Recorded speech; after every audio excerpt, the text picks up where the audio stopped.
Y'all ready? Yeah, let's go. We are live, Boog. Oh, we are live. Yes, sir. We're officially back at it.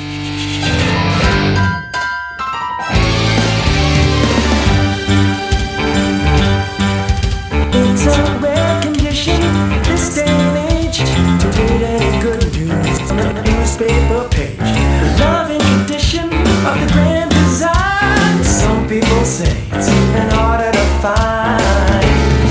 Well, then there must be some magic clue inside this gentle world. 'Cause all I see is a tower of dreams, real love bursting out of every scene. Please don't mind, it's the bigger love of the family.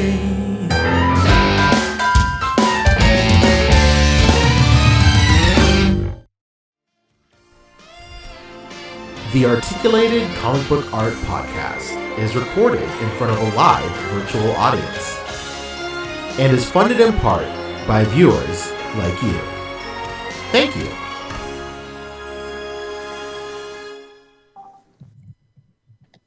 Yes, sir. We're officially back at it. Boog, nice. Coming at you with the Articulated Comic Book Art Podcast, episode 200.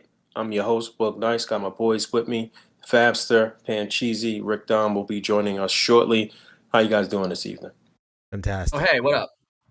All right. We back in full effect. It's been a moment since all four of us were together, I guess. No, that's a lie because Fabio was here last week. I forgot. Yeah, Literally a in week a ago. reduced capacity, but I was there. Yeah, no doubt. Yeah, it was actually a very long show last week.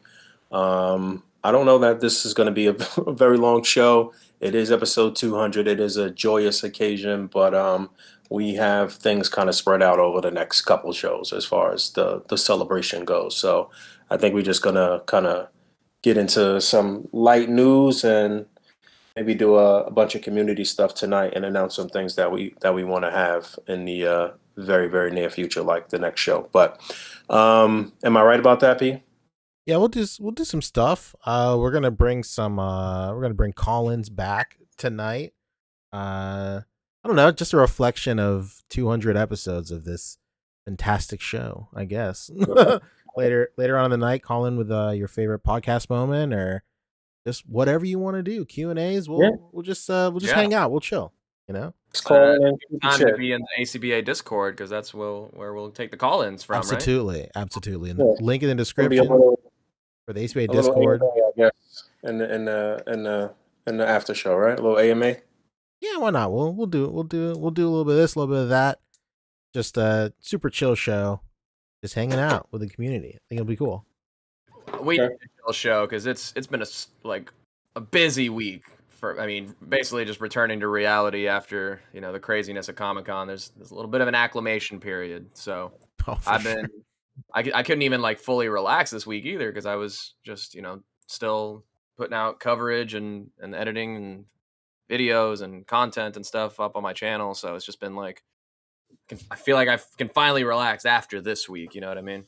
Yeah, I felt like that's been the collective vibe through the community. Everybody who was at Comic-Con is trying to reacclimate and trying to calm down, and also trying to get out all of their content and stuff like that. So it's been a little topsy turvy, I guess, throughout the community. But it's still been a lot of shit that was revealed and happened this week, though. So can't really let up, I suppose. But how was what'd you guys do this past week though? Anything stand out? Anything stick out?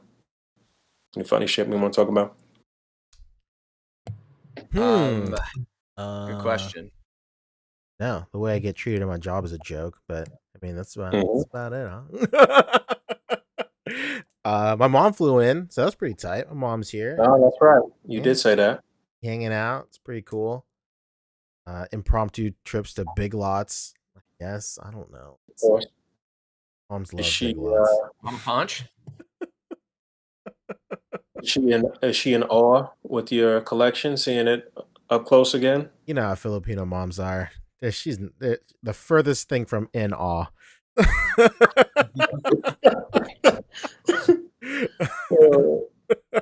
saw my mom this week too. That was nice. Oh hell yeah! Oh, What's your Yeah. mom think of the collection, That's Fabio? crispy. I mean, she thinks it's cool. I guess she's just like more. They're just impressed with like how like organized it is. You know what I Sure. mean? Mhm. Yeah. That's the biggest thing. It's like, oh, there's a lot, but like it's all really like well organized. And then she goes ahead and takes credit for it. See, this is why I raised you right, because I always made you clean your room. But your mom is like she's pretty cool with it. Integral part of A.C.B.A culture as well with the logo, correct? Absolutely. Absolutely. She is the person that designed the A.C.B.A logo. So, Hell yeah. yeah, absolutely. But my mom hasn't been up to my house for quite a while now, though. I barely been up to my fucking house for quite a while. But yeah, she definitely thinks it's very cool, but she will try to clean up shit if she comes to my house for Oh sure. yeah, my mom too. My mom she'll clean stuff up and then she'll like pose my figs. Like just Oh my God. stuff that I have on like my table and stuff. She'll just and it's not they're just like just out. She'll just like repose them. Just it's I don't know. It's great. It's the best. I actually had my an uncle who originally from Venezuela, like on my mom's side, but he moved to Mexico a few years ago. So he was in town a couple weeks ago now, and he got to come over for a minute and check everything out. And he was just like, yeah, same kind of thing. Like, wow, it's so clean. Like, I think he'd seen my previous things, like when the details were like way more full. Mhm. And he was just like, no, this is a lot better. This is cleaner. Like, that's where I think a lot of my like collecting habits from, because he was a big baseball card collector growing up. Yep. So that was where That's my introduction to the this one. culture came from. Now he collects like, I mean, I think he still does baseball cards and stuff, but he's like big into like scale Batmobiles from the '66 show. So Oh. he gets them like in every scale. So he's looking right now for a 124 scale. And when I was at Comic-Con, I saw the Jada Toys display, and they have, they've already made one, but they have a new one coming out. And I was like, oh, okay, I found this for you. I'm gonna keep an eye out, and I'll get it for you when it comes out. I did tell you guys that the latest Mattel RC Batmobile sold out, right? Yeah. I ordered it, and it still hasn't shipped. Oh, really? You did order it? You I caught it, ordered huh? it, yeah, like weeks ago. They said it was gonna ship on or before the 15th, and I still haven't gotten any notice. What was the total with shipping and everything? It wasn't that bad. It was like 120 maybe. Oh, okay. All right. Not the worst. Yeah, I don't know why it hasn't shipped yet though. Hopefully they didn't sell out, and they're gonna like. Cause I bought it like weeks ago, like early, maybe late June actually, Mhm. not even early July. So hopefully I made it in. I've told this story on the show before, I think, like forever ago. But when Arkham Knight was available for pre-order, the game Arkham Knight for like Xbox and PS4 and stuff, Mhm. there was like the highest caliber collector edition you could get came with like a 1/10 scale Batmobile from the game. And it was like $250 or something, but it was like a remote control Batmobile and everything. And like I had never pre-ordered something so fast. And then they just canceled it. They just never made it because the factory said it was too hard to make or something. Super weird. Fast forward to years later, these Batmobiles are showing up on eBay. So they've been produced. They were just never sold. They were sold somewhere in Europe, but the thing that made it like impossible to produce was one of the turrets kept on like snapping and breaking. So everyone that is like out on eBay, the turret is like bent or broken or something. And now I kind of want one. So that's Yeah. my You know what? Batmobile story. Just call it battle damage, brother. True. Very true. Well, I mean, they ended up making that. I don't know. It's been weird with like those Batmobiles because Mattel had that RC one, like the ultimate BVS Batmobile, like a few years ago, and it was like $250 sticker price when it first came out, and it like went to clearance like almost immediately. People were finding it at Costco for like $80 or something. Our very own Boog Nice found it Yeah. as well. So I just checked real quick. It still says unfulfilled, but when I got it, it was 100, like 100 flat, and then it ended up being 116 with tax and shipping. Well, Bill. But the actual listing before it sold out, it went up to 107. Uh-oh. Really? Inflation. Oh, they tried to do a little gougey real I quick. guess so. But mine still says that I got it for 100 subtotal. So Okay. I don't know what happened there. Kind of We're Beat weird. the gonna come system. back and send you another email and be like, you know what? In the midst of Yeah. all of this, we gotta raise it another $7. So send us another 7, or we not sending you shit. Yeah, they're gonna shake Can you down. imagine. I mean, well, you know how Mattel be about coming after people for, I don't know, $7 or RoboForce copyrights, things of that nature. Or simply enjoying Jurassic Park. Yes. Whether you're whether sipping on a it's Coke at your local deli, Mattel is gonna fucking sue you. Anyway, $4 a pound. oof. Yeah. So I really do want that Batmobile. I'm getting it in anticipation of the Mezco one. I think it'll fit great. It's kind of a running theme where I'm just like buying vehicles for figures that aren't coming out for like another calendar year Hell just yeah. ahead of time. 'Cause I got The sickness at in full Comic-Con, effect. I got the Snake Eyes model kit for the bike. Hell yeah. Flame toys? That's not coming out for like a year and a half. We gotta talk Flame Toys today too. Ooh. Oh yeah, Flame Toys is on a fucking tear. There's a lot of Oh, you missed an opportunity there. Flame Toys is on fire, man. Come on. It's on fire. There we go. I was a little too Fire distracted Toys in is my on mind. flame. Anyway, go Yeah, ahead. Rick. I don't know how much you guys are in the Transformers community, but the amount of perversion right now over a fucking female Autobot is absurd. Oh no. Yeah, Who could it was be but really. RC? Yes. Let me tell you. Let me just tell you. The opening post for the reveal of that RC was the squirt emoji. Oof. I was like, no, please. This is why we don't talk Transformers on the podcast. Who's running their social media? Get them out of here. Nasty, bro. It's like, Someone damn, who's this down community. with the memes They're down with the plastic. I don't know. until they're dead in the castic. Like the evil version of the Wendy's Twitter. Fuck. Well, in a horrible capitalistic dystopia, I prefer that my multi-billion-dollar corporations have a personality. True. How else can I use my silent brand memes? That's crispy. Right? Should they have a gender too? Who knows? All on the table. All right, let's get into some news. Well, Rick, how you doing? How was your week? It was very tiring. What'd you do with your mom? We all talked about our moms. That's true. We sure did. To believe it or not, my mom got the fuck out of here. She was taking care of everyone while we had COVID because she didn't catch COVID. So literally, as soon as we were all good, she was like, "All right, I'm taking a trip. See you guys later." And she fucking Yeah, y'all But- caught the vid again, huh? yeah, she fucking disappeared, brother. She pulled a Houdini. She was fucking out of here. Well, she earned it, right? Oh yeah, for sure. Yeah. So after we all tested negative, I had to start like showing family members around, fucking taking them to like every mall under the sun, every fucking discount store, and hearing every story about how the price is so much better here. You know how much I'm paying for aspirin in Mexico? I'm Oh like, my god. "No, Yeah, my tell mom me." bought mad aspirin my last night. Took her to Costco and she was like, "Bet it's Aspirin game and time, brother." aspirin and oats, bro. That's it. Yeah, That's all. my grandmother was fiending for aspirin and Vicks Vapo Rub. It was like Vapor rub cures everything in we Latino could- culture. we couldn't find any, and she was like, "Go fucking tell the pharmacist." But And I you was said like, it wrong. "Oh It's my Vicks God." Vaporub. Yeah, I didn't say it that way just in case they didn't know what I was talking about. Yeah, it's been a fucking time. So you basically ready for them to leave, huh? No, I didn't see them, so it's like I don't mind right now. But I tell you, I'm sure like at the end of it, I will. Tell me, Rick. Because I not only am I young and have a car, I drive a fucking Prius.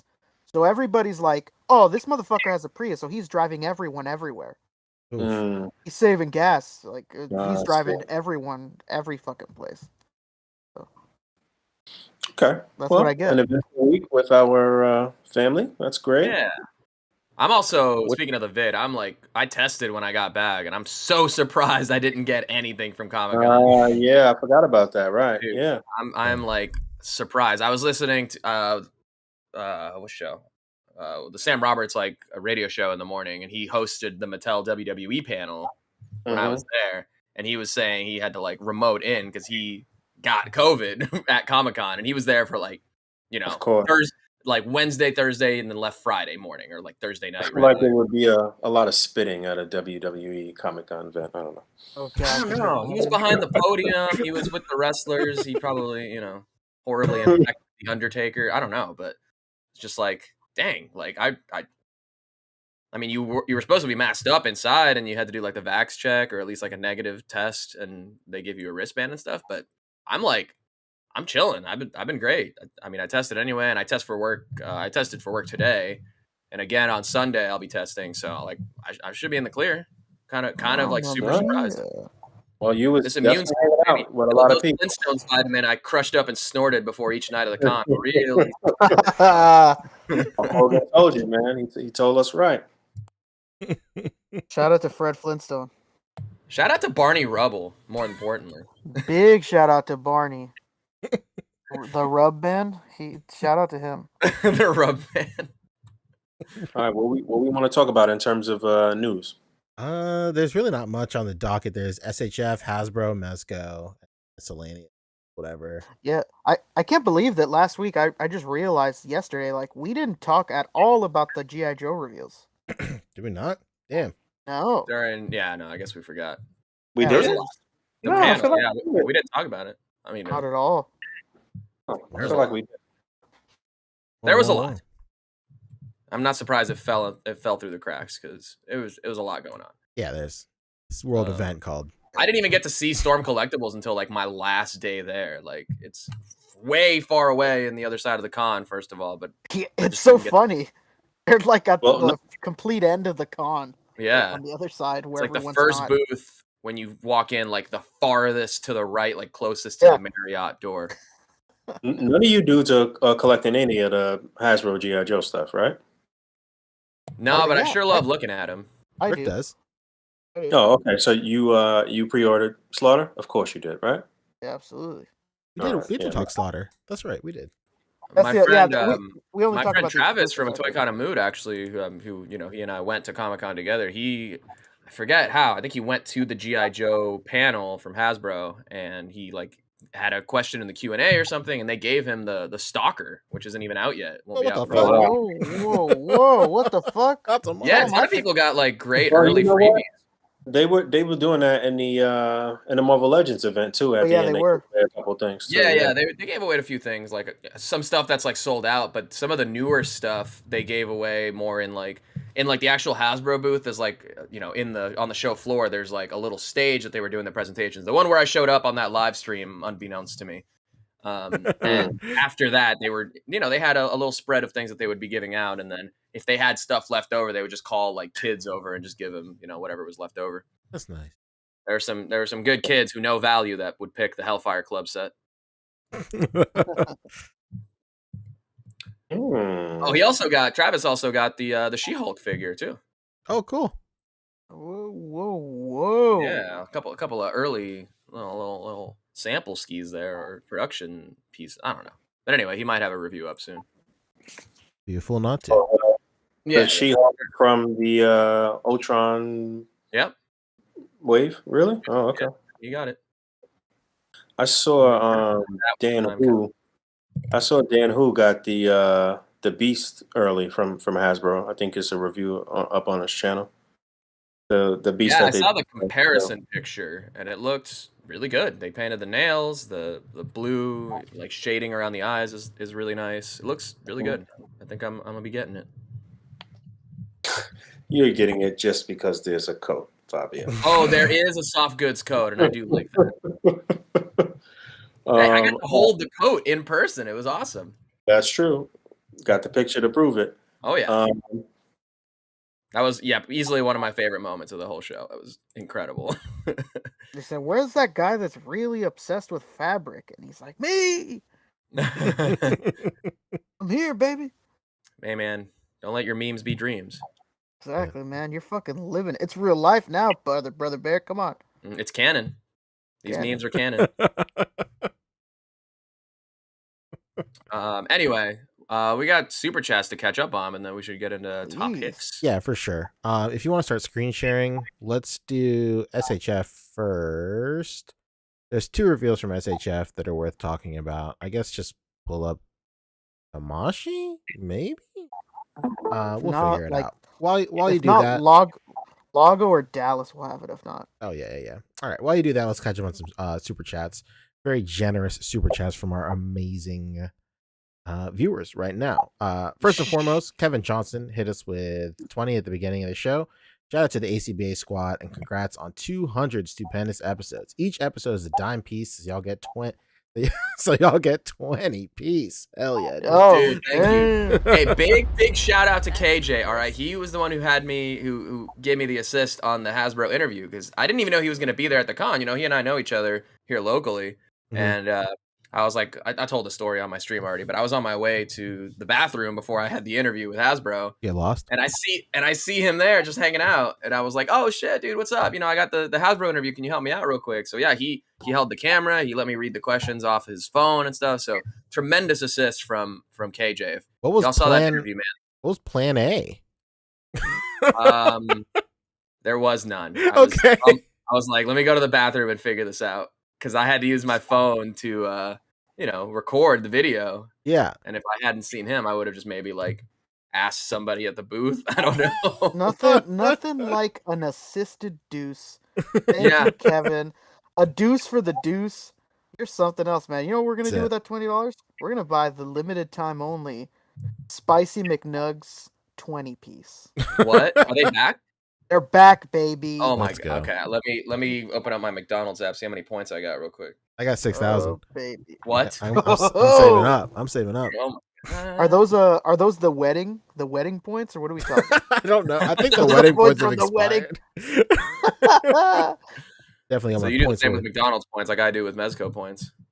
Mickey D's. I got the But thank McDonald's. you, KJ. Huge shout out to KJ. We all took a picture together. He and I and Dan and Ryan and our surprise guest on that interview. And by the way, Oh, big thanks in no small part to KJ's camera work too. But I think we had legit the best interview of Yeah, all the there's no of all question. the interviews. There's a It ton was, of interviews. I think we legit like facts had the best. There was, well, first of all, thank you very much once again, Fabio. I do think you did a very good job. Shout out to KJ as well. It was crystal clear clarity on the video there, and yeah, I think you did a good job being my my mouthpiece, as you said. Pause. Was. But yeah, man, you did a really good job though. I just kind of wish that they gave you a little more time, maybe, but I guess they did. I saw some other. I feel like I saw some other interviews where it was only like 8 minutes or 7 minutes, 10 minutes or something like that. So Yeah, I thought 10. I understood 10, and then they gave me 15 because on my recorder it said 10, and that's when I was like, so this is the last one, right? right. No, that was cool. I mean, they were letting it really ride. Yeah, it was great. It didn't feel rushed at all. hmm So yeah, man, thank you once again. If you guys haven't checked that out, it is on the channel. Be sure to absolutely check out Fabio's channel as well and his coverage from the event as far as the Mezco booth tour, which looked really good, and a review of the Pink Skull's Gig from Hell set. All of that stuff is up on Fabio's channel. It's very well done, and you should check it out. Yeah, and I put up a vlog too. I literally only had footage from like the first 2 days because I kind of like spaced on it the last couple days, but just like a nice fun glimpse at kind of in first person view how you the Comic-Con experience, and it was really awesome. A little bit of the Mattel WWE panel, a little bit from a couple different booths, and just kind of like that con booth to booth experience. I think the response on that has been pretty good, so maybe I'll try and do that more. Maybe when Designer Con comes up in November. oh, baby. That's it. All All right. Sorry, but again, shout out to KJ. That the assist was epic. Just like couldn't have done it without you. Literally, No KJ. doubt. Thank you. Very AJ, you old Jordan so and and so. Pippen-esque. Good job. What a guy. That man hit us with 10. He said 200 episodes, boys. My mom always tells me to chill on my collecting, but then I catch her posing my figures and messing with them in my workroom. She's jealous of my she's jealous of my morbid collection. Incredible. Who wouldn't be? Yeah, who wouldn't be? He When followed you're up more with than that hard, it's hard not to be. absolutely. He followed up with another one with 5. He said my mom was trashing on McFarlane DC figures I have. Quote, McFarlane made this crap. Why does Batman have a diiper? This looks cheap. Savage. Hell yeah. Yeah. I'll take Listen, I shit always your say that mom it's definitely said for true. 400, Alex. Just joking. Is that like one of those tweets where it's like, you'll never guess. My 8-year-old Yeah. had the most concise thoughts on modern capitalism, and I just had to quote it. This is his exact verbatim statement. I It's love something like, no. But yeah, that's true. I always say that that's for people who don't know better, but that's not true because even my uncle was like, "What is this?" Showed him, like 66 figures. Oh Just like, no. I don't want that. I showed him the 66 Batmobile, and again, he likes all the Batmobiles, and he's just like, "What is this?" That's right. Yeah, you right did away, mention it that was like before. the bat symbol in the wheels isn't even painted. What the hell is this? Love it. Yeah, it's funny. My dad, a long time ago, when Toys R Us was still open, bought me that the Mattel 66 Batmobile. And we were at Target not that long ago. He saw the new McFarlane one. He was like, "Why is that so small?" I was like, "I don't know." He's like, "It doesn't even look like anything fits in there." I was like, "Yeah, it really doesn't." He's like, "Yeah, that sucks. It's not as good as the one I bought you." And I was like, "All right." I've seen far too many posts of like, no, guys, figures totally fit in here. You just have to Dremel out the entire interior below where the legs go. Like, or even worse is the post where they're like, "No, dude, it fits in here," and then they show the figures in there and they don't fit in there. They're like not sitting down. They're like hunched over. Like, yeah, man, that's not fitting. That looks terrible. Shout out to Goodwill that has that entire line at all my local Goodwills right now. nice. Including the Batcave and like all those computers. That's all at my Goodwill right now. So check your local Goodwill because Target has donated all of their stock. I actually do.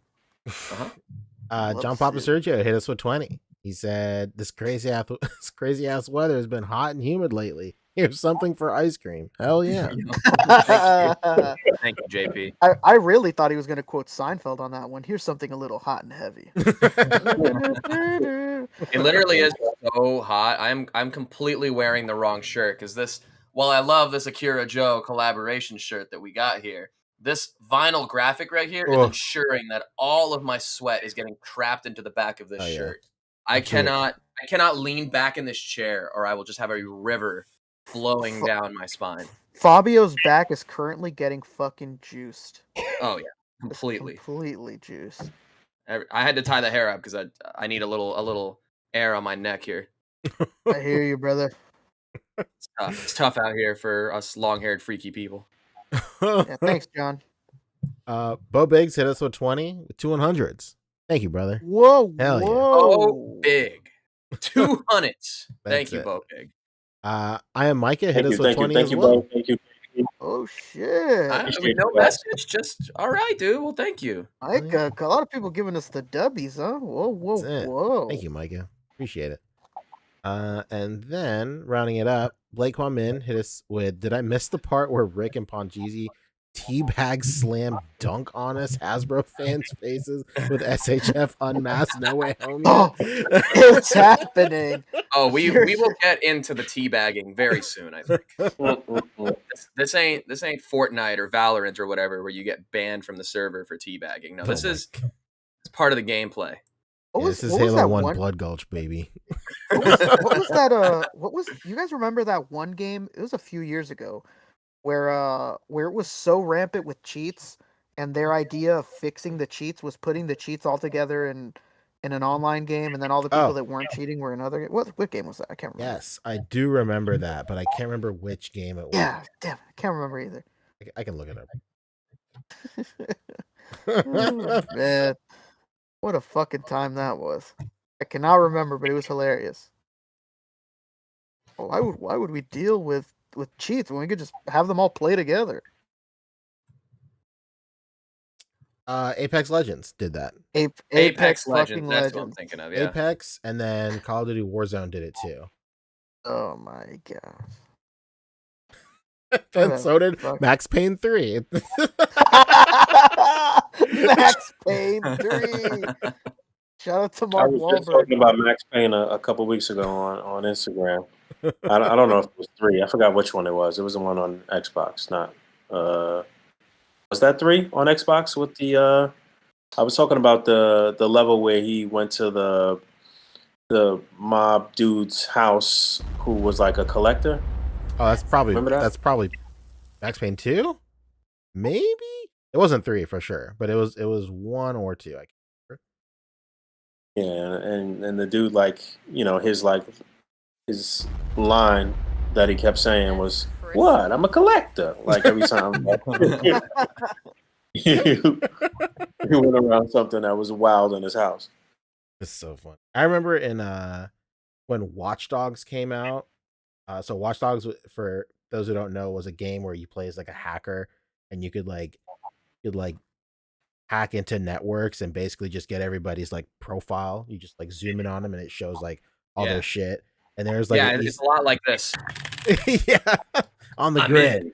Yeah, I'm in. but you could. There was a quest where you had to. Maybe it wasn't a quest, or it was an Easter egg. But there's this guy you could hack into his house, and he was like his description was action figure collector, but he had like a mannequin on his couch and he was talking to it and shit. It was crazy. Oh no! Oh, 1-1 scale action figure. Oh, That's God. it. 1-to-1 scale. That's it. It's a real action figure for sure. Oh, I've shuddered to think what kind of action that figure gets. Let's go. Well, it's a Poncho, doll. you're saying? It's a real doll. I No. You what? Yeah, this is very off topic. Speaking of real dolls, have you guys seen there's this documentary? There's a lot of documentaries about real dolls, but there's specifically one where it follows like some guy who's sending his real doll off to get repaired, and he's talking like just his voice for like the first like 5 minutes, and I'm like, what does this guy look like? And as soon as he comes on screen, he looked exactly how I thought this guy was going to look. Very like thin and just like ghastly looking, like long fucking fingernails. He had like those really like small glasses with thin frames. Of course, they're all smudged and shit. And like it was wild. It was great. He looked a lot like one of my old coworkers. I remember the show Real Sex that used to come on HBO. Yeah, Real Sex on HBO. I think they showed the real doll for the first time on one of those episodes. Oh, really? If I remember correctly. Yeah. I feel like that's when it like had first came out, and it was like, you know, talking about all of the like mechanics and different styles and shit you could get and whatever. It was actually pretty informative, but it was also very funny too, though. So yeah.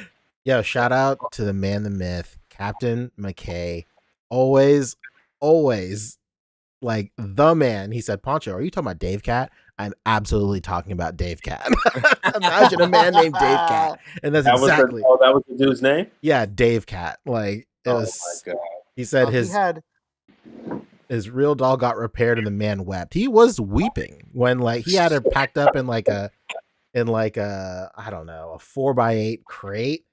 And like the U-Haul was taking it away, and he shed a single tear, like like a Native American on a fucking highway. I mean, to be fair, I do the same thing when I gotta send stuff to Billy Mahoney for mechanics repairs. There was no way that man's life was not gonna go that way with that type of name. Dave Cat. Oh yeah, that guy's gonna fuck dolls. I wonder where he is now. What is Dave Cat in these days? We gotta look him up. Literally, the top question on Google is, where is Dave Cat now? The wild thing is that I'm sure that the show gave him enough notoriety and popularity that he could get a real girl at this particular point. Like, Yeah, Wait, there's can some I screen share this? doll collector You out can there that screen likes share it. Dave Yeah, Cat. that's so. This is Dave Cat. Exactly what you thought. Oh Yes. yeah, that's what he oh, looks like for sure. no. Oh my goodness. Hey, you know Dude, what? his- But for real, on the real, shout out to him for having the stones to do that doc. Dude, look at his fucking face. He's not fucking worried about anyone in this world. Yeah, there's no shame behind those eyes at all. He is. Yo. I think the thing I have the biggest problem with right here is this depiction of polygamy. That's not okay to me. This I is a don't Christian think- podcast. Yes. I don't think that I don't think ever in my life I've ever been as happy as he is in that picture. Look at him. He's like, yeah, babe, tell him. Yeah, Yeah. tell him. Tell him. These babe." things are not cheap. He's got 3 right there in that picture. What the? Bro, he started with 1. He's got 4. Look, he's got 4. Oh, man. Look at the harem he's created. That's This is wild. definitely haram, not halal. And I love the artwork in the background. the artwork right there in the middle. The anime picture right there. Oh my Let's god, go. somebody animated them. Honestly, I would watch this. Oh yeah, I'd watch this. I'd watch that show for sure. That's it. That's a Crunchyroll exclusive right there. Absolutely. 100%. All right. We getting really sidetracked now. Yeah, you know what? It's episode 200. It is what it is. All right. Let's see. Kyle House hit us with 5. He said, "Hey, congrats on 200 episode, boyos. Hell yeah. No regrets." Hashtag Thank- incredible. thank- No Thank you. regrets. My chest tattoo says. And then and then Pock Photos hit us with 5. He said, "Here's episode 200, fellas. By the way, can someone help approve my request for plastic paint? It's been 3 months." Damn, we gotta help Pac out. This is crazy. Oh, no. We Can got we get it done right now? send a message to Muhammad or Dallas, maybe? I don't know if Dallas is admin in PMP. I'm pretty sure Muhammad is, and Eric Flores maybe. Yeah, send E a message. Tell him, Muhammad should be around. Muhammad for sure, yeah. tell him you're highly decorated. All right, okay. Jerry, Well, thank Jerry's you, Pac. gonna be around. Yeah, Jerry. Pac, Gallo. I took photos of McFarlane stuff at Comic-Con, being like, "Oh, I'll send this to Pac. He'll enjoy seeing this." And then I deleted them all. Hell yeah. I Right in had, the- I right had in the to make room trash. for footage, and I was like, "All right, what's the Oh. first to go?" Yeah, they're fine. All right. They're just Sacrificial it's all lamb. stuff that's like they didn't really have anything like new on display anyway. It's like all stuff that's like already out or like currently out. Mhm. They didn't really show anything new, but it did not make the cut. All right, And their what's- lighting in their booth is weird, this is too. Tamashi. We talking about Tamashi or what? Yeah, Yeah. Baby. What's there to talk about? Let's talk Venom. Where Literally. the fuck is Venom? There he is. The publications went up for Venom, and not only that, this man went up for pre-order. Not only that, he sold out in less than 5 minutes. So, hope Did you it? got him. Wait. It went up for pre-order on the import sites first, right? Yeah, it was on Okay. Ami last night, I think, and then Oh, was it? then it's gone. Poof. That's it. It was up on Big Bad Toy Store this morning. Okay, well maybe you got a chance now, for sure. It might still be up. Actually, it's still on the front page on Big Bad Toy Store. Yeah, you can still pre-order it on BBTS. It's probably not going to be too much longer though. I was about to say, what's that price looking like though? Woo! $129, Oh my no. god. 99, $129. $129.99. That's It not doesn't even have Young Mommy LEDs. price. I mean, I guess it's just a massive figure, but it doesn't seem like there's mad accessories though. So why is it so expensive? God damn. And what's up with Venom's cakes in this picture here? Shouldn't they be a little more pronounced? You what? He's looking kind of fit. He's got his cakes is kind of sunken in though for such a muscular body, right? Am I bugging? Yeah, he's Take a not little as frosting cheeked. on He's top. not as cheeked up as you'd imagine. Yeah, yeah. But yeah, this looks very good. I did pre-order it. Oh, very nice. I'm on the fence if I want to get this or not. I don't know if I care about this guy as much as I do.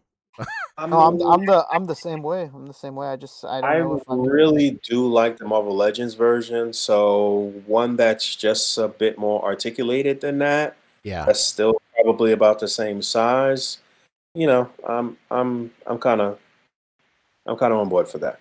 I think right now I'm just I'm more in the camp where he's probably gonna eventually show up somewhere in the extended MCU at this point, I guess, with a spider symbol on him. I'll just wait for that. Mm. Yeah, yeah. There'll be another opportunity for sure, for sure. Yeah, I think so. This will be the OG that'll still like probably go for mad bread. Oh yeah, absolutely. But who Um, knows? We'll see. we'll see. But yeah, it's still up on Big Bad Toy Store right now. There is actually a link on the A.C.B.A. Instagram story for that, Let's go. but sold out on all the import sites, unfortunately. So, Venom, he's out there. Uh, still possible for you to get him for an inflated price. Yeah, Yeah, I he's only actually don't even think. 82 on Ami Ami. Damn, So they put $40 on it. it's the Dragon Ball rule going in effect with this guy. They just really just gouge you on Dragon Ball stuff. I guess Venom too. Why not? Pretty crazy. They put a lot of sauce on that pasta, man. I don't know. I I know. mean, they $40. can't really fuck this up. Like, it's not like you need like some crazy face painting technology where it's a regular face. Like, it's an alien all black with some white lines on it. They can't fuck this up, right? It's gonna be good, right? Yeah, I mean, I can't imagine where it would be bad. Hmm. I can't imagine where it would be worse than the Marvel Legends. I mean, and the Marvel Legends is good. The baseline is good. So Yeah, yeah, it's very good. Yeah, I mean, I'm not too hopeful for those tentacles because they're like weirdly articulated or whatever. oh Mhm. yeah, But the figure itself, I'm sure it's gonna be fantastic.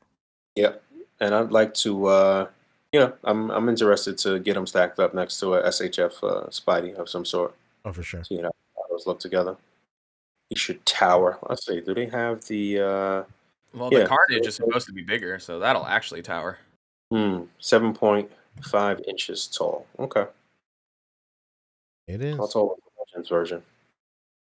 The Legends version is probably not quite 7 inches. That's crispy. You don't think so? I don't know. It's been a while since I had that. It's a big figure. Hey, you do be big. Anybody out there that's got in the chat that's got a Marvel Legends Venom handy? Want to give us a confirmation on the height at some point? But yeah, Venom, SHF. What else from SHF? Wasn't there some other great news? The King, baby. Not just great news, but I would go as far as to call it fantastic news. You know what? Yes, Amazing. okay, you know him, you love him, you know he was coming, but oh my god, it's Toby. Look at that. Mhm. Yeah, the head sculpt is unbelievable. I mean, honestly, everything looks better here than those first pictures that we saw. Oh, yeah. So, I don't know. The colors look better. The texturing looks better. They unveiled their first unmasked head sculpt here, and the proportions look a little better as well. Still, honestly, not a big fan of the hip design, but Mm. I mean, you can't argue that it's not better You know what? for inflation. You I know, was going to mention that on the Venom because they have that same sort of torso hip design on the Mhm. Venom, but it just looks so much smoother and cleaner because it's just all one color and shit. One of those shots you could see it. Where Yeah, you stand. yeah, here. Once you have the figure in hand, it's like it goes away so fast because it's just so fucking posable. It's ridiculous. Yeah, I mean, if you was gonna have them standing upright, it's gonna look a little odd. But once you start bending them up, it definitely looks better. But I Yeah, haven't really. Go ahead. I said like that other picture where he's swinging his web. Like that's the last thing I'm looking at is those hips because it's just so like looks ridiculous. It's fucking Mm. incredible. I haven't really been like super impressed with the SHF Spider-Man figures as of late. honestly. So I hope they could really knock this out of the park. Not that I don't think I'm even messing with these though. Honestly, I don't know. Interesting. Oh I'm my not. god. You know, I always say the number one Spider-Man figure to mess with from SHF is Spider-Man. Oh Like, yeah, that's the one. Okay. I think that's probably the best Spider-Man they've ever put out. Yeah, I Like, never actually got that one. probably by miles. Yeah. Yeah, I think that was the first. It may have I will been one say of the though, first that had that hip design. to keep it controversial, I will say I don't like these elbow joints. Hmm? Oh, the I elbow, think like it the breaks up inner. the red right there a lot. Yeah, that is a bummer for sure. You said what? What's the problem with them? It kind of breaks up the the line right here. Yes, yes, yes. Okay, yeah. I think the Legends sculpt actually accomplished that a little bit better, to be honest. But that is the nature of these, elbow designs. If I'm kind of only. confused with this whole rollout though, because they showed all three of them a week or two ago, right? With Hmm. no unmasked heads. Now they're just showing Toby. None of these have gone up for pre-order yet, right? No, No. I was being funny in the chat earlier when we were talking when I was talking about this with Poncho, but I'm not kidding. I'm almost certain they saw Hot Toys put up their Tobey Maguire head sculpt and they were like fucking bet, and then they Oh just did yeah, it. I There's You believe think no that so? too. question. Yeah, this is so random. Like they it's just like you said. They rolled it out like a week ago. Why wouldn't they have shown this then? It's just like they saw Hot Toys post and they're like, oh yeah, cool, us too. Maybe there is some kind of I mean, for lack of a better term, like street date on being able to show some of these things, and Or both yeah, companies could be too. Could be kind of a got Marvel around to it thing. at the same time. Yeah, and Yeah, just different could be companies a Marvel got thing. different. Whereas like each company, it was like broken up, and each company got to do theirs first. Like SHF got to reveal it no matter what first, and then Hasbro got to reveal theirs after that, and then Hot Toys got to reveal the head sculpts first, and then SHF is like, all right, okay, now us too, or something like that. Maybe, I don't know. Yeah. Whether it's a response to Hot Toys or whether it's a licensor thing like a street date, there's definitely some sort of connection because it's no coincidence that last night or the night before Hot Toys revealed their Toby and these dudes just randomly threw it up like it's so random. So is that how we're gonna do this? It's gonna be tit for tat. Now Hot Toys is gonna show their next. I think so. You know, Review. I wouldn't be surprised if that really is it. Like, like one company is just ready to show it, and then everybody else is like, all right, okay, all right, yeah, throw up a post. Yeah, this Well, is just I crazy. guess we know that Legends is not gonna be in this battle. Yeah, Yeah, unfortunately. this Yeah, remains to be seen. they gotta obviously they have to wait until everybody gets their pre-orders in for that 3-pack, and then they release them singly or single packed with the head sculpts, of course. It's really Yeah. interesting because, like, in the interview, the way that their Which response interview was. is that, Poncho, and where can people find it? Oh well, obviously the illustrious interview on the A.C.B.A. on this channel, in fact, penned by Boog Nice, spoken by Fobster, and you can catch all of other Fobster's other stuff on his channel as well. Hey, this was a team effort, edited by you. Oh, that's true. I edited it. I sure did. That's Hey, true. hey, whoa! Don't leave out that I watched it. Absolutely. Rick, you know what? He was there. I watched it, baby. But like I was saying, in the interview when you asked that question, it almost seemed like they were insinuating that it was a license issue or like a studio issue, or not a studio issue, but like out of their hands. Like they couldn't give head sculpts because maybe that wasn't part of their contract where they could do head sculpts for these figures or something like that. And by all means, like that's a very like acceptable answer at that point in time. But now that SHF, another 6-inch ish line, has head sculpts in here, it's now that answer doesn't hold as much water as before. I think it was they kind of were like, we do it when we can, and it Yeah. just sounded like this wasn't one of those times, and True. made the point that doing the tally of the amount of Spider-Mans that come with unmasked head sculpts, it's in the minority. Yeah, this just they just there's no answer that they could give me that makes any sense. Like, oh man, we can make Kurt Russell. Oh man, we can make the fucking Collector Jeff Goldblum. Oh yeah, we'll give them head sculpts. But this guy, no way. Toby, Andrew, no, can't do I think I mean, the more and more I think about it, it's pretty obvious that later down the line we're just gonna get another release that's just gonna have unmasked head sculpts. Like, Yeah, and it's like, I the mean, formula. what Go can back they to it. do? And what can they do? Like, they can't tell Fabio or anybody else asking the question, like, oh yeah, well, we want you to pay for a 3-pack Yeah. first, and then later on down the line, we're gonna release them with those head sculpts, and you'll have to buy them again. Exactly. Like, obviously they can't say anything like that, but like, that's totally what it feels like. 'Cause it's just so strange. Like, one of the biggest movies of all time, like one of the most like nostalgic money grabs, and you don't do it. Like, how does that make any sense? Mm-hmm. It wasn't in the cards to get those head sculpts, but like all these random ass like MCU actors get their head sculpts. Like, Yeah. what's going on here? That also brings up something else that I wanted to touch on. A lot of people in the comments for that video, and you see it a lot in comments of other videos and like in Facebook groups and stuff, really shitting on those guys and like their answers and stuff. Like pretty pretty bad. Yeah, they were just like, oh, corporate America BS. Honestly, dude. But like that's I their really job, like those dude. dudes. They have to be professional. They're doing their job for sure, But like they actually are like really good dudes and seem like so very genuine. Like when you're talking to them, like outside of this, very formal setting, and if they're just there chit chatting, they seem like super like genuine and chill. Sure. Like, I was talking about it on one of my streams. Like I chatted with Dan Yoon about sneakers for like, 10, 15 minutes with Art with Toys.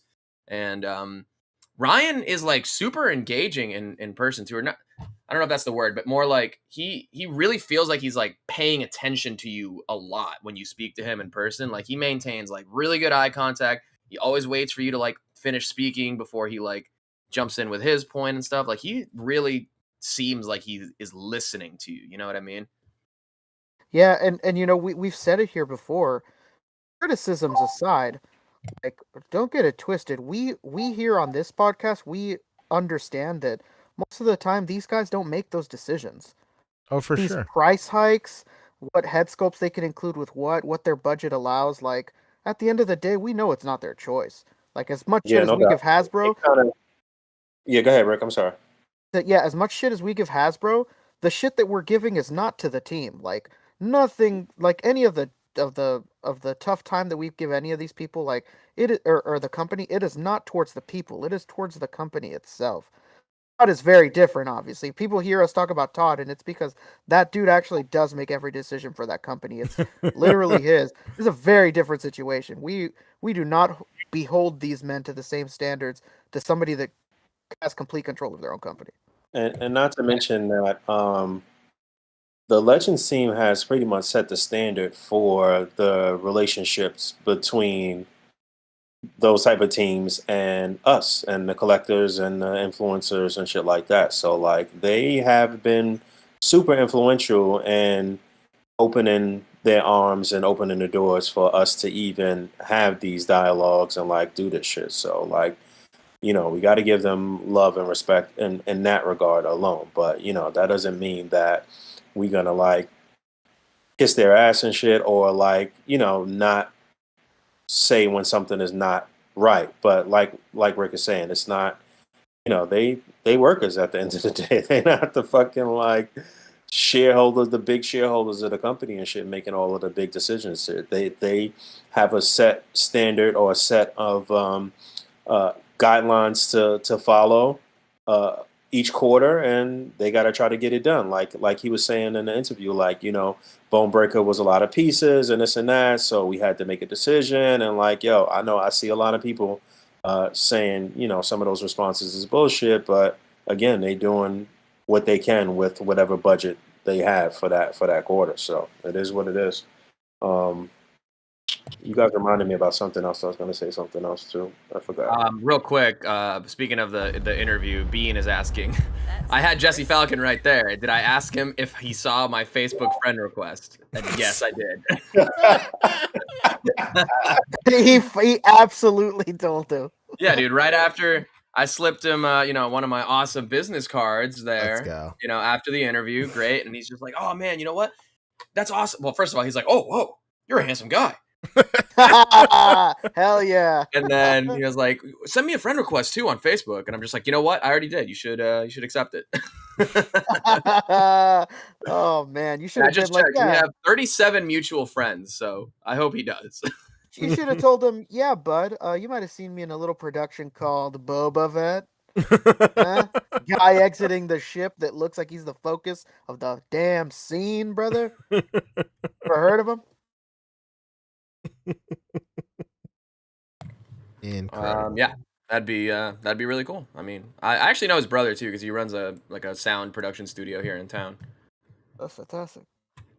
Network at work. Anyway, all that is to say, I even going back to Ryan Ting being a great listener too. I got dinner one of the nights with Kyle, one of the designers at Super 7, Kyle Wadaga, and Robo and Veebs from the Foosh, and Matthew K, who does a bunch of the photography for the Foosh too. We all went and got food, and we're talking about like how Ryan Ting is just like a great dude, and even Kyle was like, man, I could really like learn from how Ryan Ting like listens to people and I totally agree because I'm the same way. I just gotta like. I get excited. I just talk, there's hours, hundreds of hours of me doing that here on this very podcast. And so I could stand to learn a thing or two from someone like Ryan, who is like just very attentive and really like listening before really jumping in with, whatever bullshit spews out this mouth. Anyway, yeah, the dudes are great. No fault of theirs that the product isn't up to the overblown standards that I'm sure a lot of the fan base may have at times. Not always, but at times. And they're in marketing. Their job is to translate those decisions that come from higher up and take it to market and give it to the audience in a way that is palatable. And that's what they do. That's why they got to kind of tiptoe around the way they word things sometimes. It's literally their job. Yeah, it's marketing. It's marketing. PR. It's marketing. Yeah, well, pretty much. Let's see. Mage TV hit us with 5 earlier. He said respect from the Photo Bros of Nashville. Also, please get me into plastic and paint. I guess we need a wave of requests accepted in there. We're gonna do a mass adding on plastic and paint once we hit up some of these admins. But if his name is Pac, denied. Fatman hit us with 10. He said, I want this Toby figure, but Figure Arts has a history of lying to me with these product photos of Marvel figure head sculpts, and they look great, and then bad in hand, Loki, Iron Man, Rescue, etc. You're not wrong there. Yeah, no, and it's not even just them. It's like a lot of these companies, I don't know why. It's Mafex, it's SHF, it's Mesco even. Like, I don't know why their sculpts look so sharp in these production shots, and then when we get them in, they're so soft. Not even just that it's not painted as well, because obviously these are like master paints version, but like the sculpt is just always comes out so soft. It doesn't. I don't know what it is with these companies, but the sculpts are not translating well in final production. They just come out super soft. I think their all prints across the are board. not as good as Hasbro oftentimes, actually. Yeah. Sometimes they come out way Hasbro more- sculpt. I'll give it to them. Sometimes Hasbro sculpt is better. Yeah. I don't know. Sometimes they just come out too like too much like dot matrix printing instead of like kind of smooth. Yeah. I don't know. I wish we could find out. It'd be good to ask a company that's known for it that doesn't do interviews though. I don't know. And another Japanese company that doesn't even show their face here. I don't know. Anyway, I don't know. a sign of things to come. You think we'll get the other head sculpts with the other Spider-Mans? There's Oh no hell question. yeah! I All mean, right. we've already gotten Tom ones before, but Garfield, he's up next. Can't wait to G put him on Daddy, I'm gonna put him on a suited body and make Eduardo from Facebook. Mark, you diluted my shares of Facebook. That scene, I don't know what people's obsession with that scene is, but it pops up on my feed all the time, and I always end up watching it. I'm like, why are people so obsessed with this scene?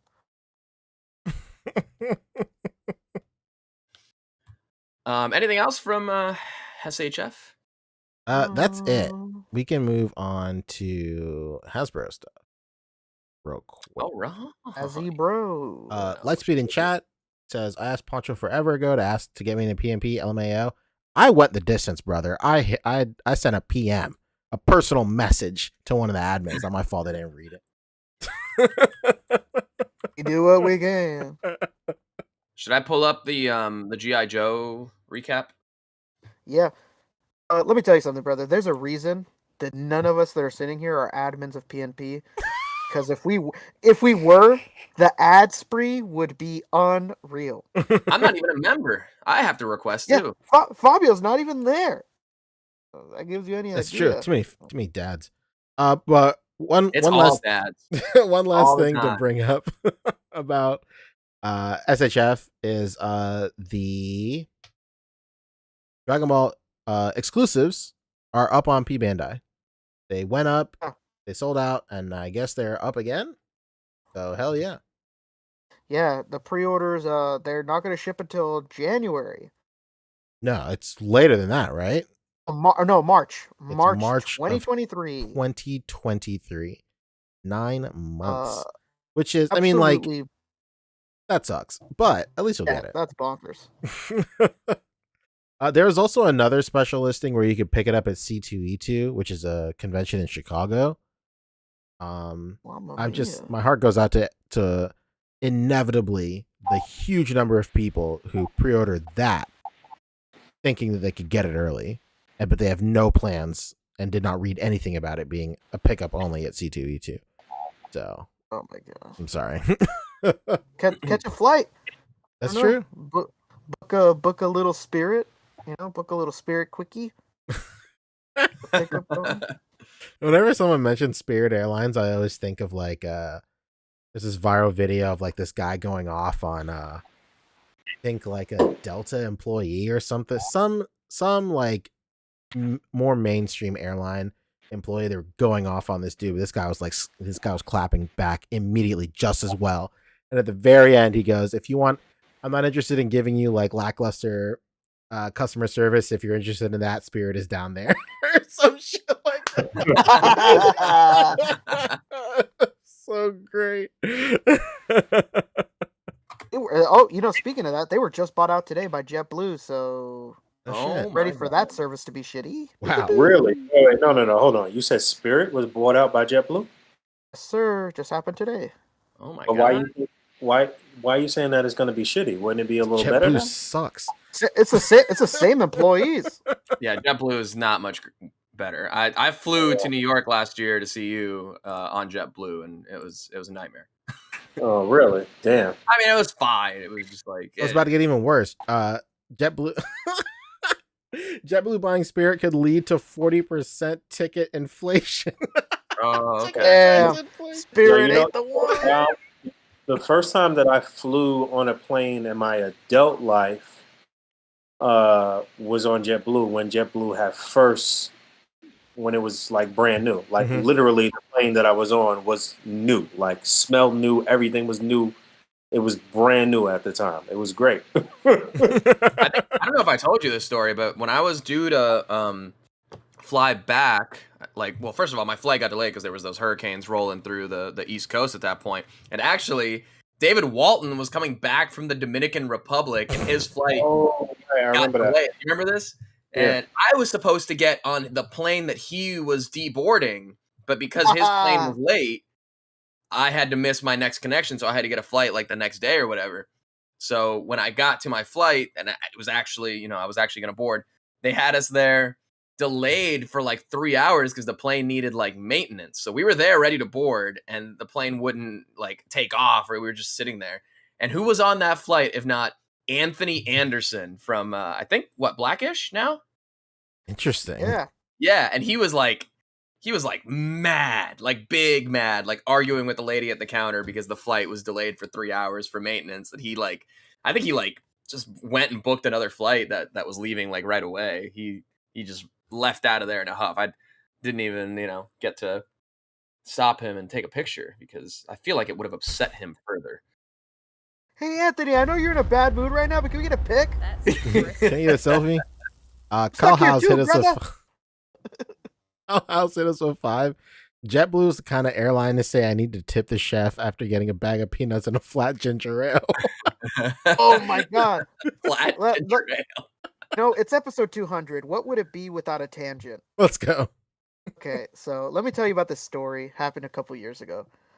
It was really late. We were at a con. Me and Emia here in San Jose. It was years ago, like 4 years ago, 5 years ago, pre-pandemic, 5 years ago, I think. And we're in downtown San Jose. And Emia's a bit of a Yelp nerd. Like he loves to look on Yelp for everything. And I mean, it usually leads us to good restaurants. So I can't even fault the man. It does, these 5-star places. They're 5 stars. And we see like the best rated place. It's really late at night, and he's like, "This is the only place that's open. Let's go give it a try." It was called Brews and Skews, baby. Brews and Skewers. So don't go there if you're in San Jose. And so we get there, and so we're standing there to get into that fucking place. The guy's like, "Yeah, just seat yourself and look at the menu and let me know." We're like, "Yeah, sure." So me and Emmy sit down, and this guy goes, "What are you guys having to drink?" And we're like, "Oh, nothing." The guy's like, looks at us like, "What?" We're like, "Yeah, man, I know this place called Brews, but like we're both like we don't drink." And he's just like, "All right," and then he just awkwardly walks away from us. And he comes back a few minutes later, takes our order, and the restaurant's dead empty. There's like nobody in there except one other table that he won't stop talking to and like serving beer to. And me and Emmy are just sitting there like, "Man, what the fuck is going on?" Like, I don't hear no chefs in the back. We're sitting right next to where the back door is to where you go to the chefs. Sitting there, and we're like, "This is so weird. Like, we don't hear no chefs. Like, these dudes are just eating and having a good time with the owner." And he kind of like, I kind of started looking at the owner like, "Bro, what's up?" Like, I kind of start giving him a face like, "Hey, like, what's going on?" And he's like, and he kind of looks at us and he's like, "Oh shit!" And then he goes to the back, crispy. and we hear the worst sound you could ever hear. Oh, Microwaves, brother. We hear the micros, and we're like, "Oh, fuck." I tell Emmy, "Dude, was that a fucking microwave?" And he's like, "Fuck, man, I think it was." And I was like, "Nah, man, no, we're tripping. Like, maybe it's an air fryer or something. Like, I don't know. We're trying to see what's going on. We're giving this guy the benefit of the doubt. It's called Brews and Skews. It's got fucking 4.5 stars. Over here giving him the benefit of the doubt." But when I tell you, the driest, most microwaved fucking skewers come out, and they were the worst. Fast forward, this shit was terrible. We're leaving. We're paying for this meal. We're not being punks about it. We're just like, whatever, man. We made a bad decision. We're fucking taking it on the chin. As we're leaving, this fucking dude has the audacity to look me and Emmy in the face, grab a hold of the tip jar, and go, "What? No tip for the chefs in the back?" Stupid. Oh my god. And we go, "What the like?" We look at each other, "What?" And I'm like, "Nah." And we just walk out. I left a scathing Yelp review. Scathing one. I couldn't leave it, Scathing, man. you I was so offended. What about the chefs in the back?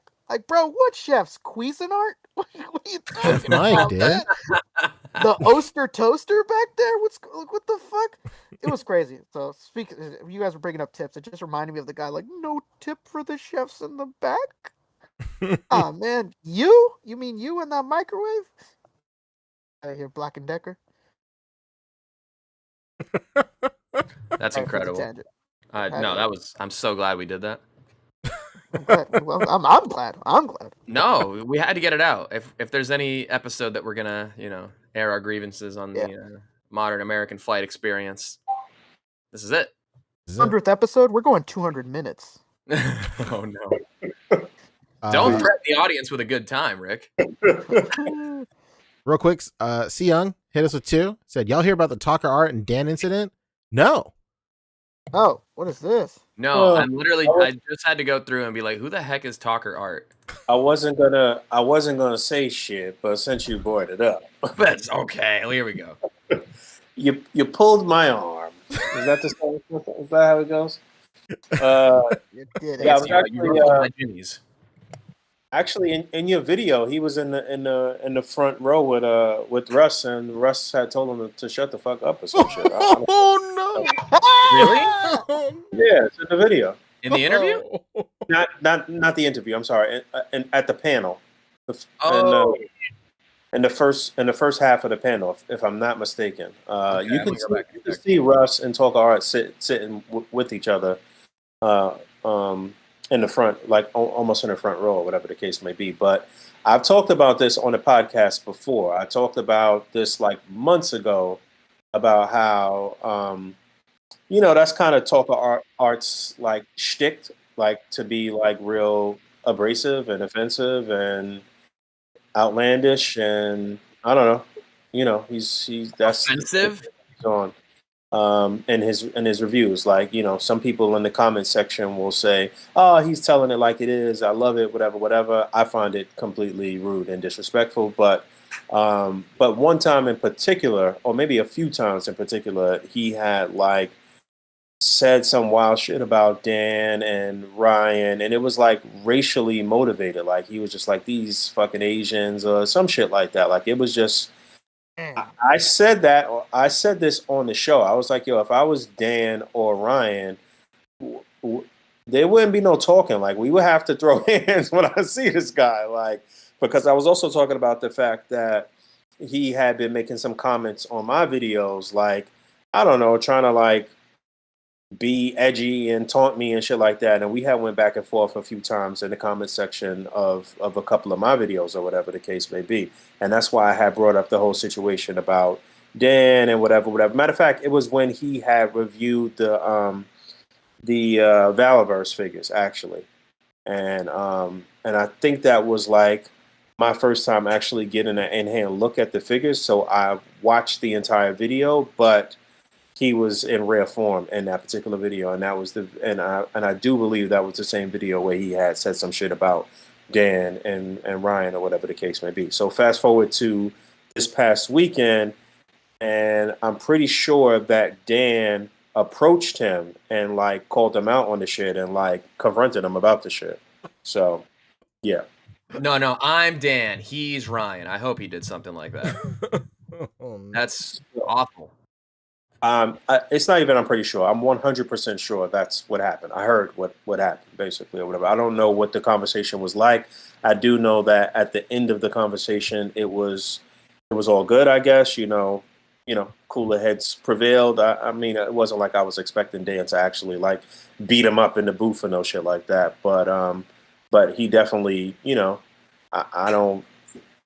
I don't think Dan is a sucker. Like, you know what I mean? Like, I think that Talker Art was like totally out of line, and Dan was probably in the right to confront him about it and say like, yo, like that's not cool what you did. So I do believe that Talker Art apologized, and I don't know. I guess he's trying to turn over a new leaf or some shit. So this what it is. I doubt that. This is one of those like, oops, I got caught. I'll just dog whistle louder next time. Yeah, well, I don't even know who this guy is, and I don't believe it. It is what it is. I was actually hoping that I could be there this year, because the last conversation that he and I had in the comment section was, I can't wait to see you at Comic-Con. So I was hoping that I could be there this year to hug him, I ran into them like a ton, and it was always, super friendly and everything. And I felt like I wanted to like not run into them too much so they don't get sick of me, But yeah, I heard you ran into the little guy too. Which one? Oh yeah. that was a bit of a negative experience for sure. Like, I don't want to air that out here. I'm not Yeah, you. I don't want you to catch know, any of that smoke. you But know, I'm just teasing you right now. I know. But that was one of those things where I'm just like, oh, all right, cool. I guess we're doing this or not doing this or whatever. Listen, You know, man. all I'll say is, some of the people who project the most positivity online can be a little shitty when you meet them in person. Absolutely. That person in particular has a lot of motherfuckers fooled. But listen, man. Like I always say, my experiences within this community have been 98% positive, and even these particular instances where it's like these little dust ups or whatever the case may be, it's never that fucking serious to me where I feel like I actually literally need to like beat you up or some shit. But I'm I'm the type of person that I'm not gonna let shit slide either. So I will approach you though. I will do what Dan did and confront you and make you stand firm on whatever it is that you said, or try to resolve it with you as well. I'm not, this is supposed to be a fun situation or whatever. Some people are just fucking impossible to deal with in that regard, and um, they won't come to any reconciliation or whatever. I'm all for reconciliation and coming to terms, and even if we agree to disagree or whatever, like end it where it's not no crazy situation where it might seem like it's going to turn physical or nothing like that. So it's not even that. Again, it's all jokes. I'm being funny and shit here. I don't think it's that serious. Yeah, no, I feel you. That was the one instance. I mean, couple, I guess, instances of like real rudeness that I guess I kind of experienced, and it was just like, come on, man, like we don't got to do this. I would have wanted to do that and kind of clear the air, but I don't think the opportunity ever really came up, or there was no interest to do so. So I just whatever. That is what it is. That was like the time I almost made Jim Lee shit his pants. Oh, really? Did you We show were him in a something really giant, spooky? we were in a giant crowd at Comic-Con, and I turn to him and I go, "Oh fuck, Jim Lee." I say it literally that low, and he looks at me with the most scared face in the world, and he's like, "What's up, bro?" And he gives me his fist, and like I bump his fist, and he looks at me like, "Are you gonna fucking announce to everyone that I'm Jim Lee and I'm in this giant crowd?" And I just looked at him and I go, "No," and I just keep walking. That was it. He looked like he fucking saw his ex-wife. He was like, "Oh my god, some motherfucker just noticed me in this giant crowd, street crossing in San Diego Comic-Con." I saved his life, man. Shout out to Jim Lee. John Papa Sergio hit us with 5. He said, "This is for plain maintenance." Hell yeah! Oh, thank you, John. I'll slide that over to baby. Ant. Oh Anthony baby. Anderson. That's just what we call him. Yeah, it's close personal friends call him. Yeah, That's what close personal friends call I him. go up to him and I'm like, Ant. Belay, what up, baby? It's me, Fobster. You remember from Boba? Walk on roll. That's me. Me, Let's baby. talk GI Joe. All right, what's up with the GI Joe business? Did they finally make Joseph? Because I'm not buying this line until they make Joseph. Oh man, could you imagine? And then You know, Mary and Jesus right after him. That's gotta be. I mean, it wasn't the original GI Joe, that 12-inch one. He was Joe, right? Why don't they just I don't make know. a Joe with 6-inch, huh? Yeah, it's a Joe. So this is just a little recap of the panel, which I did not get to go to, but my friends at A Toy Kind of Mood did. They have a great episode up with the panel recap and then their interview with Lenny and Emily as well. I met Lenny. I didn't get a chance to meet Emily, but I did get to meet Lenny, and super cool dude. Like I can't. Dog. This brand is in such good hands. Like these guys are such big fans, and I had to praise them. I had to praise him, just to tell him, like, I love what you guys are doing with this line as far as it being your own designs for these characters, like in-house. And, I always support those creator-driven lines and all that stuff. And it's just like, I like that it's not necessarily a one-to-one recreation from, the old toy that we had as kids. I think having these modernized in-house designs are the way to go with something like this to revitalize the line for that modern audience. And I think it's basically stuff that I was saying to him, and he was just super cool and receptive and flattered. And then I, out of morbid curiosity, just asked him, like, have you seen the Mezco G.I. Joe stuff? What do you think? And he's like, yeah, man, I love what they're doing over there. I like their take on it too, and it's just different enough from ours in terms of the physique and things of that nature. And I think, yeah, he just seems, like a very genuine dude. There's a lot of that in the people who run these brands. So if There's the Hasbro Marvel Legends team is up here, I mean, Hasbro, they are vying for #1 spot. They are just back and forth, There's a lot of, that's one of the things that kind of sucks about Star Wars is there's a lot of love in G.I. Joe, and you can tell. From the packaging to the accessories to just the attention to detail sometimes.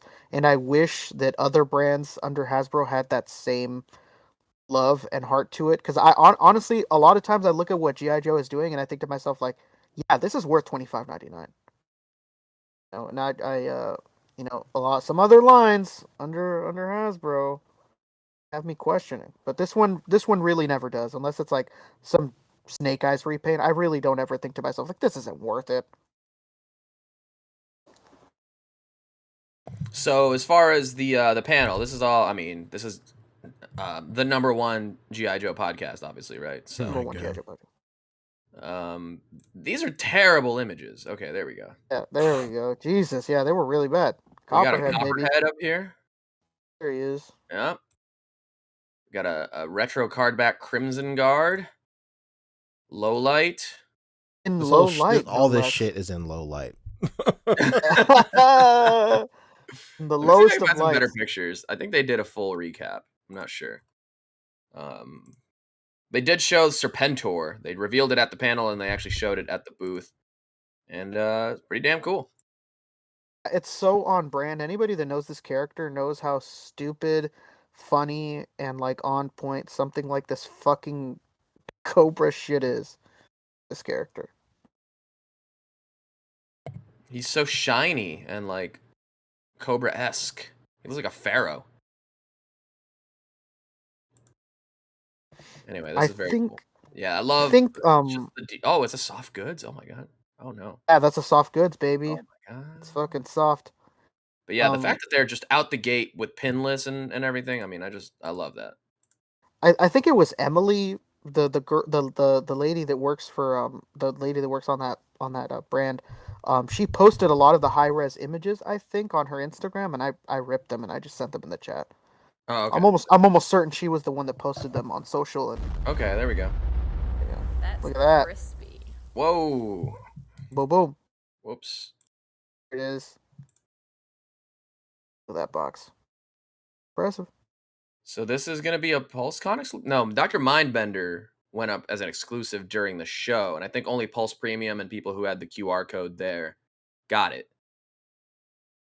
Yes. And this is this Rock and Roll? Yes. One of these is Rock and Roll. That's Rock and Roll. Okay, and then boom. What about It's a Torpedo? Torpedo. So no Copperhead. So no Copperhead. I don't know if Panther just came up with that or if somebody gave it to him, but that's genius. No, everybody in chat saying it. Hell yeah. Wow, man, they're catching us slipping on 200. What's it? What a joke we are. And then this guy, that's Copperhead. That's Copperhead. I can tell because his head, despite its lack of copper, is the Copperhead head. That's the one that does the copper.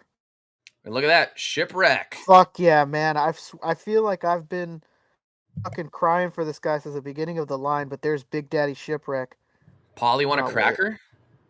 I can't believe it took this long. He's like one of like the top 5 most iconic Joes. Like, I can't believe it took this long, but I'm happy we're getting him. Look at the accessories, man. Oh my god. Oh, it was Emily that posted all these pictures on social media. Shout out Emily. Shout out to yeah, Em. she's great. Specific I saw her hanging out. shout I saw both of them actually hanging out at the Super 7 booth quite a few times too. Makes Yeah, sense. You know, they had the show exclusive. You know, at the That was actually a really cool experience. Was the Super 7 Cobra Recruitment Center pop up, where you'd like go to the Super 7 booth and they'd give you these tokens here, and then you would go to the Super 7 store there in San Diego, and they had converted it into like a full on like Cobra Recruitment Center, where they had the exclusives for sale, and then they had like a bunch of like other merch.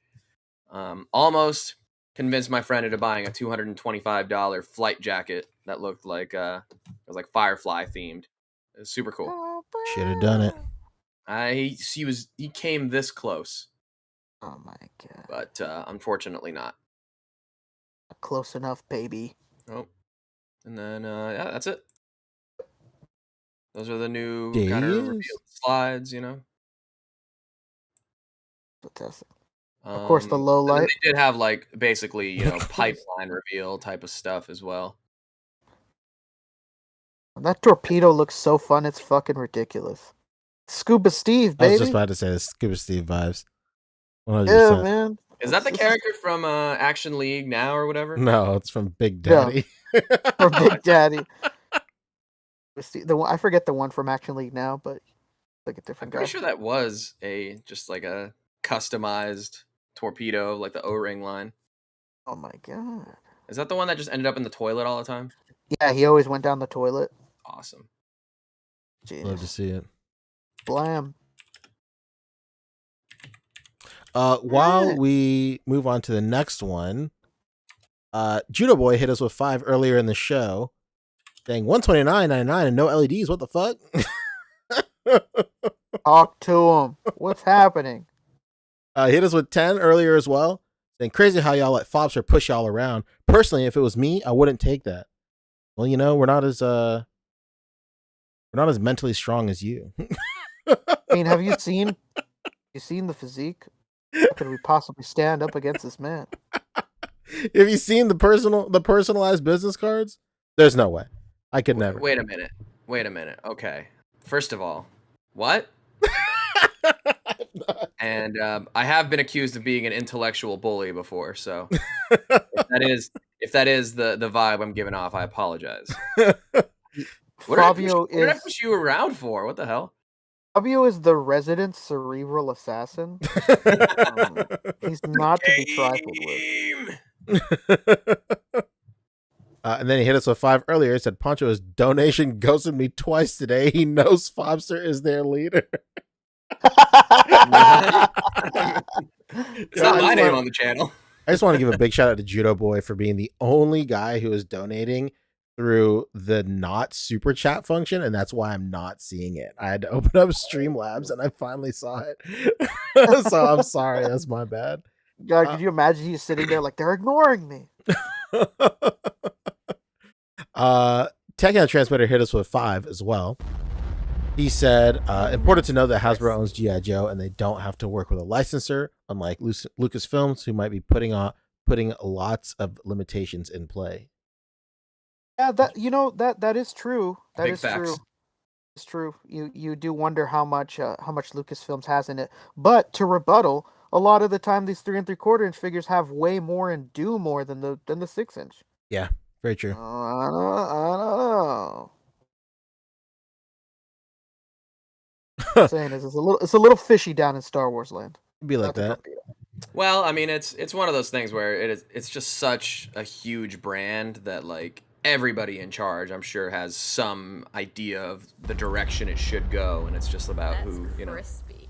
I don't know. I feel like there's probably a lot of people vying for that final say in what goes, you know.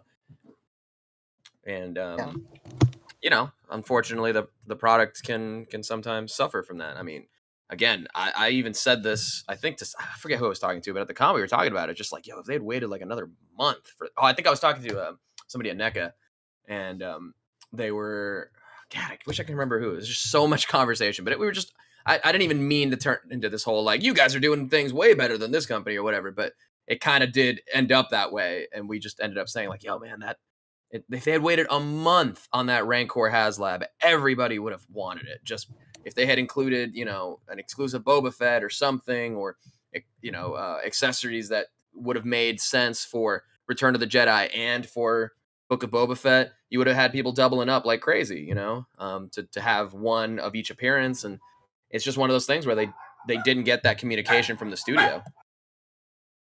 Hey. Very true. Hey, my dogs can't handle it. Batman hit us with 5. He said his Lightning collection is still around. Haven't heard anything from them forever. They were showing off the Zord Ascension project stuff during Comic-Con with that ultimate Dragon Zord that looks like it's on fucking life support. I hate the way that Zord looks. But they unveiled like a metallic White Ranger in the season 3 metallic armor stuff, which I mean, I'm sorry to everybody out there that enjoys that. I think those suits look like dog shit, dude. So I will never get those. And I think that's been the gist of it for a while. I said also don't forget the con exclusives went up on P Bandai. Hell yeah, for sure. They're up on P Bandai right meow. You guys didn't have to worry about that though. I'm really glad I hit you up about that Goku, man, because waiting until March of 2023. Really? Damn. Yeah. 2023. See, I don't even understand like the stress of it. Those all the SHS stuff lasted the whole show. There was no line. When I went back for that Goku, like I just walked right up. There was no line, no fear of it selling out. I did not have to go wait for tickets before the show opened to like be able to get those. That's so strange, man. Yeah, it's always like that all the time. I said I remember the last time I went to Comic-Con, I got something for Poncho, and he's like, "Hey, man, if it's not too much trouble, can you go?" I was like, "Yeah, man, it's absolutely no trouble. There's no line." No, for pretty much every booth, in fact. Like, I mean, Funko, you know, is kind of its own thing, and then any of the companies that like had the exclusive tickets or the raffle tickets or whatever, like go up through like the SDCC portal where you had to like register your badge and then get the ticket through the website to do it. Those for sure like had a lot of like process to it. It definitely sold out quick, but they probably don't even need to do that. Maybe Funko, yes, but Jazzwares, like I wanted to get that exclusive Brody Lee, and like they made it very difficult, you know. So I didn't even try. It was always like standby lines or whatever. But every company that like didn't do that, you could just go walk up to the booth, you know, on Sunday. I got the Goku for you on Sunday, I think, and it was like no trouble at all. They had a few other things that weren't exclusives that did sell out at the Tamashi booth, but all the exclusives lasted the whole show. Mezco, all the exclusives. I mean, the one exclusive for 112 and the 2 5-point stuff all lasted. The other non-exclusives all lasted. NECA, everything lasted. I mean, it was absolutely no trouble at all. I kind of like stressed myself out trying to like get everything early when obviously there's no way of knowing in the moment, but I could have just waited and had a way more relaxing experience the first couple days and just gotten everything later. Yeah, it's always hard to know because everybody scrambles the first day, and it's like everybody together realizes that it's not that big of a deal afterward, and then it's like, oh well, fuck, we already like gave it our all the first 2 days, and now we don't need to. Like, damn it.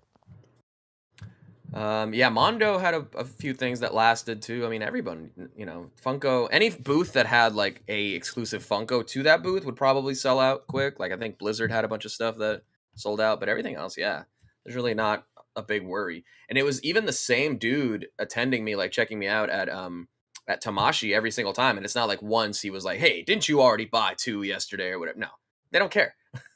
No, yeah, I mean, I think I said last week the story where I kept going that last time that I went to Comic-Con to wait in line, and like the last day, the guy made the comment like, "Why'd you keep coming back? You could just come early before everybody else and buy them early because you have an exhibitor badge." Like, oh, cool. Like, yeah, it would have been nice if you told me that the fucking first day. Yeah, right. Great. It told me there was no limits for me. I'm an exhibitor and I didn't have to wait in line. That would have been awesome to know the first That day. was a funny experience too, because I met up with Adam Rodriguez, you know, from PMP and a few of the other groups. You know, he was there with his kids and stuff, and I met up with him a few times the first couple days, and he was like, "Oh, you know what? My buddy is working at the Tamashi booth, so let's go get him, and he can help us out getting in the line and stuff." You know, the first couple days when it was like super packed, I think day one, and that was when I had like the tickets and stuff for the like 8 to 9 p.m. time slot, and I get up to the booth and we're waiting for his friend Jose. and it's Jose, I think Rodriguez too, and we know him. Like I've known him for years. I've had him as a friend on Facebook and on Instagram and stuff. I was like, oh, dude, you should have told me this was Wolvie09. Like I would have been way more excited. I thought I was just meeting some random dude. Like Boog sent me his phone number and everything. So Him like with the we fucking knew him, handle name, baby. and he's just You know like, what? I did forget that we had all went to that the lunch meetup that time years ago, and that you knew Jose. I totally forgot. exactly. So no, he helped me out huge. I didn't even have to use my tickets the first day, and I was able to get like pretty much most of everything. So that was fun. And then I saw him a few times at Mezco too. You know, it's a lot of just running into people. So that was great. Long story short, I did not have to stress out so much the first couple days picking up stuff. So Sunday I didn't have to do anything, and I just walked the show floor, and it was super relaxing. That's fantastic. All right, what are we getting into next here? I don't know. We still gotta talk about the Black Panther wave. Oh yeah, huh? Yeah. Yeah. First of all, we saw that trailer, right? Yeah, fuck yeah. Any Mexican who's not down with this, all right, you gotta fucking get your card checked. I don't know. This looks cool. It's too good. Yeah, this body looks really nice too. Dude, is that anatomically correct? Oh my goodness. Oh, could you imagine making a figure look like a human body supposed to look like? Can you imagine? Anthony's Customs is somewhere in the distance praising God for that figure. This Okoye looks great. Looks new, yeah. Maybe a couple of reused parts? No, she's got double jointed elbows now. Yeah, this is an all new figure. Yeah, because the other one was a single. Yeah. A swivel. Nakia is also double jointed. All right, here we go. This looks really good. Did they get Brett? And they had these I literally saw them taking the plexiglass off the case to like put these in. So like right after the panel. So that's cool. Oh, look, it's the character everybody wanted. It's the colonizer. It's the fucking colonizer. Well, you know, now you can make your Watson customs from Sherlock. There you go. I mean, you got Cumberbatch, so you got both of them, baby. I talked about this a little bit on the on a little update I did, but they really shit the bed with this army builder here. Speak on Yeah, it's you know, they got the base down right. You know, they do wear all white, but they've got a lot of like harnesses and belts and stuff that they're supposed to have. They're like a military like secret police unit or whatever. So they gave them the guns and everything. That's all fine and dandy, but like, where's the harnesses and stuff? So that's just kind of like these dudes have like goggles too, right? Yeah, goggles, you know, shoulder holsters with the guns and like utility belts and all of that type of shit. Even like some depictions have like some like black straps toward like their lower legs, their calves, shins, whatever. So I don't know, man. Yeah. It's unfortunate. I was looking at some Valiverse stuff actually and seeing if you might be able to fit them with some of that stuff and, you know, do your own little kit bash or whatever. But this seems like another situation where Hasbro will, you know, update this down the line and then make it in one of the like army builder boxes on Pulse and then give you the correct, you know, version of this guy. So I wouldn't go crazy trying to army build this right now, I guess. I don't know, man. I don't know how they can get this right. All they got to do is stick to the source material, man. To put the cherry on top of the poop sundae, isn't this fucking Bucky Cap? I think it is actually. Oh my god. Now the lower legs obviously are going to be different, at least from the knee down. But yeah, the base torso might be. I'm not 100% sure, really. This is the opposite of Jason Bourne. Yeah, unfortunate. But yeah, like you guys said, that Nakia and Okoye look really good. The head sculpts, at least. Yeah, those look good, man. Yeah, they nailed the likeness on all of these, even Ross here. But again, a wasted spot. A lot of people saying that this spot was wasted because it's like we already got a Ross. We don't need an updated Ross. Basically, you could have gave that spot to somebody else that was more like integral in the movie, I guess. Well, we don't really know. We don't know what's going to happen, but Maybe he is integral. yeah, maybe. Um, but yeah, the gem in this wave is definitely the classic Black Panther that you just showed there a second ago. That is on the new Vulcan buck, so that's cool. Again, this is a classic look for him with the cape and everything. I hope that can be removed and you could just have him straight up without the cape. But I do think this looks very good. And like I mentioned last week, I did open the Vulcan figure, and it's very nice. It's really nice. I saw people still kind of complaining about this though. That I they think the were. only reuse here is probably the head, maybe the hands. I'm not even sure if the head is a reuse. Maybe it is. Yeah, maybe the hands are new because they do seem to have like sculpted lines in them now. No, I was talking about the head sculpt. I think that might be new too. Um, yeah, we were long overdue for Black Panther that at the very least has some butterfly joints. I think I saw Brian say something about they should have put him on the newest Spider-Man buck with the toe joints and all of that stuff. And yeah, I guess that would have needed a whole new lower foot though, because he's got the little like footsie things on. So I think the buck is a good base for Black Panther. Somebody in the chat was saying that this one is on the old like Black Panther Walmart exclusive body. Oh, that makes sense. That's Yeah. Oh, yeah. Okay. Who was it? It was Colossal Customs. Thank you, Daniel. Colossal Customs, baby. Okay, that was the Black Panther wave. That was cool. Glad that they revealed it all. But yeah, this Namor design is crazy. I really dig it.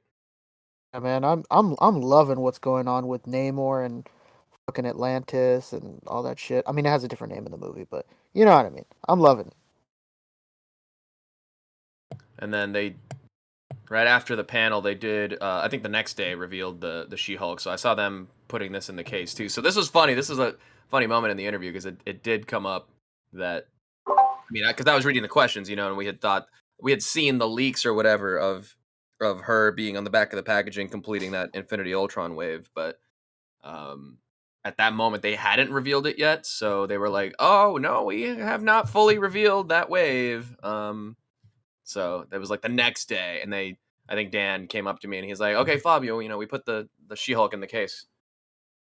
So they knew it was there coming that weekend, but they just had to be cagey about it in that moment because that was one of those, I forget what it was, like just a live stream reveal later on. I think Jesse Falcon was on it, and it was just like a big kind of tie-in interview stream. Did you guys all saw the She-Hulk trailer, right? Yeah, Sure did. What do you think of it? it looks good. I think it looks fun. Yeah. Yeah, I said I'm gonna sound really superficial because it's not like I'm some fucking supermodel ass looking dude. I'm fucking fat and short. But my only issue with the show is that I just don't find the actress that plays Jennifer attractive, and like Jennifer is like supposed to be like one of the hottest women in the Marvel universe. Jennifer or She-Hulk. Both. She-Hulk. They're both. She looks the same. Like it's not that different. Like she's still very attractive when she's in human form. I mean, even in this Hulk form, she's not like particularly hot. I don't know. This character is like I supposed always to be thought like. that she was supposed to look a little like, I don't know, nerdy and Yeah, I thought she was supposed to be like mousy, and then when she becomes She-Hulk, that seems to be what they're going for. So it kind of works. Well, I don't know about mousy, but I don't know. I just don't find her like particularly attractive. But you know what? The show looks good as fuck. She's supposed to be like the girl from Dakota Johnson, where she's just like a normal looking girl with glasses and a ponytail, and You're talking about Madam Web? Ponytail, and it's like, whoa.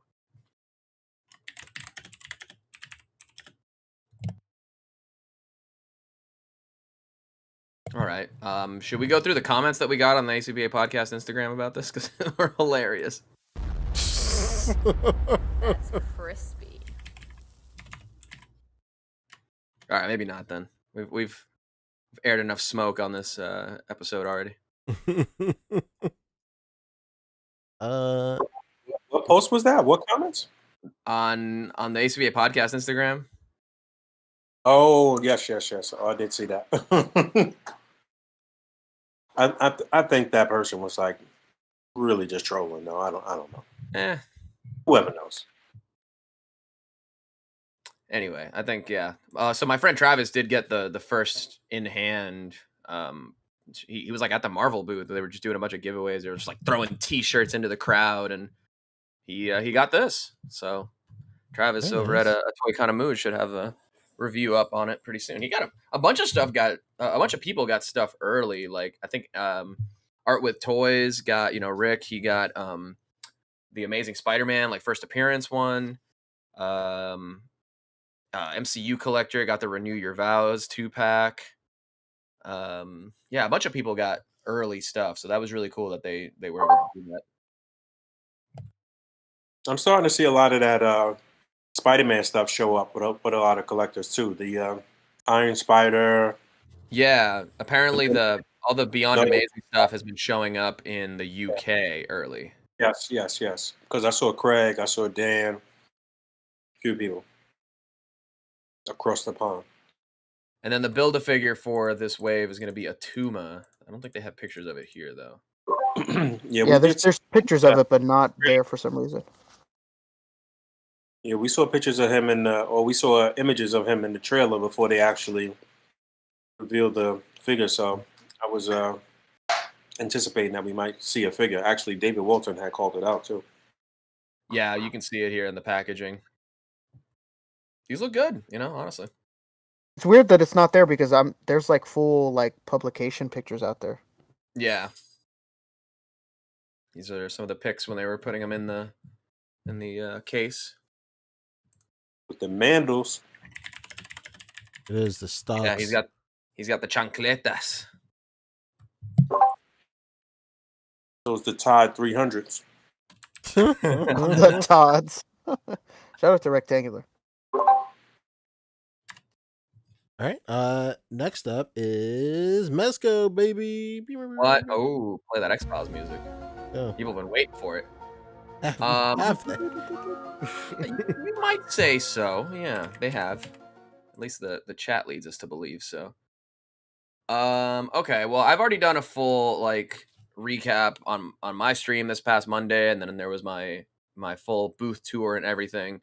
So if you want like more extensive coverage of everything that they showed at the show and some of my early first reactions to it, you can definitely check that out. But they did put up a recap of everything, and we'll just get into like the new reveals real quick rather than the stuff that was shown there in the booth. Because again, I would encourage you to go actually check out my booth tour video on my channel here and my booth walkthrough. But the actual stuff that they revealed online, because at the same time that they were showing, displaying at San Diego, they were doing their still kind of online MezcoCon with some exclusive reveals that weren't shown there. And, we only care about the 112 stuff, right? So first thing they showed, the first 112 reveal was this recovery suit Superman, which is awesome. I love this so much. Oh yeah. Oh, I'm a child. All right, cool. I'm a child of the '90s, so I fucking love this suit. This is my era of Superman right here, dude. The mullet, the other Superman. I mean, again, as I said on my stream, like I hope that they continue with this era right here, and we get Eradicator, we get Superboy, Cyborg Superman, and yeah, that would just be so cool. Steel, of course, with die-cast pieces. I wouldn't even be mad if they reuse maybe like the thighs and biceps from Iron Man for Steel, like they're doing with Centurion. You know what you're describing? So you're describing Mafex, brother. Yeah, I mean, I get it, but this one, unlike the Mafex, I don't think it's gonna have the swappable boots. I think it's pretty much only gonna have like the big silver boots instead of like the the black shoes with like the little silver toes. I think this will probably have maybe some of the foot blast effects from this. You can kind of see them on Iron Man and everything here. Just if it's new, but if they have some clever reuse of at least like effects and stuff, that would be fine. If we get like the ricochet effects and they're magnetically attached to this emblem. Probably a good reuse of the emblem from that OG Superman too. Actually, so that's really clever. I could see them giving them both options for the footwear. Not like they haven't done With it the before. soft goods, I don't know. I mean, they did it with Vapor, right? Well, I guess that's different because it That's like wasn't. a mid calf boot, or Yeah, these are going to be mid calf. So I got you. yeah, I don't know how that'll work, but hopefully, if he has the rocket boots, which are part of that appearance, maybe we'll get the effects reused from Iron Man, and then obviously they're reusing that again on Silver Centurion. So if these are in development around the same time, it just makes sense to, get double use out of the mold while they're doing it. Hopefully more like head expressions too, yeah, this is super sick. I love this a lot. Definitely going to be What giving. you're He has multiple heads. I'm probably going to be giving one of the extra mullet heads to the regular Superman as well, because that's my jam right there. Mullet Superman, superior Superman. so mullet head. So mullet head. I want you to mull it over and think about it. See what you think. Give us And that then rundown. next up was again continuing with like my favorite looks for some of these characters. Silver Centurion Iron Man. That's my shit right there. I love There he this. is. Again, There's the soft goods. I don't care. It's Iron Man. Die But cast. you know what? We're not You know going what, soft Fab? goods. We're going extra hard goods. Die cast metal. You know, Fabio. Not to play the piece of shit co-host, but Wait. why do you excuse no fabric for this? You don't give Mafex a shot. What the fuck is the difference between this and a Mafex besides the diecast, brother? The die cast. No. But if this didn't have diecast, you'd still buy it. Well, I mean, there's a few letters of difference between Mezco and Mafex, even though it's the same amount of letters. I know they both start with an M, but I don't use them interchangeably. Or something else, pal. I don't know what to tell you. I don't know what I'm gonna do with this guy. It's one of those like I like how they've kind of reinterpreted the silhouette. It's not like 1-to-1 a comic adaptation. It's like their own version of it. I like that. Same with the classic Iron Man. Once again, the mental gymnastics on full display. Yes, that's What? great. This is something else. What, did you not see that 10-point landing right there? I'm glad that these were some of the reveals because it's an easy pass for me for Superman and Iron Man. I don't need either one of these. Really? But you're Really? getting the Mafex. The Mafex what? Black suit Superman. Hell no. Oh, okay. That was me. Don't you forget this guy's not too much of a Mafex lover. Oh, I've had many dalliances. It's not even that. It's just that like I'm not the biggest DC fan, so yeah. oh, that's true. Yeah. That too. if I'm against Storm. DC, it's gonna be probably closer to the like OG versions of the character. I'm not gonna dig too deep into the crates as far as DC stuff goes. Well, this is just one of those things where like I'm happy to have like different eras of the same hero, because if you have like multiples, then you display them in their different eras. So if I'm thinking that first Superman, you can't see it actually, but just out of frame, the way if you see my collection video also on my channel, you'll know this point that I'm making. But I like having those different eras.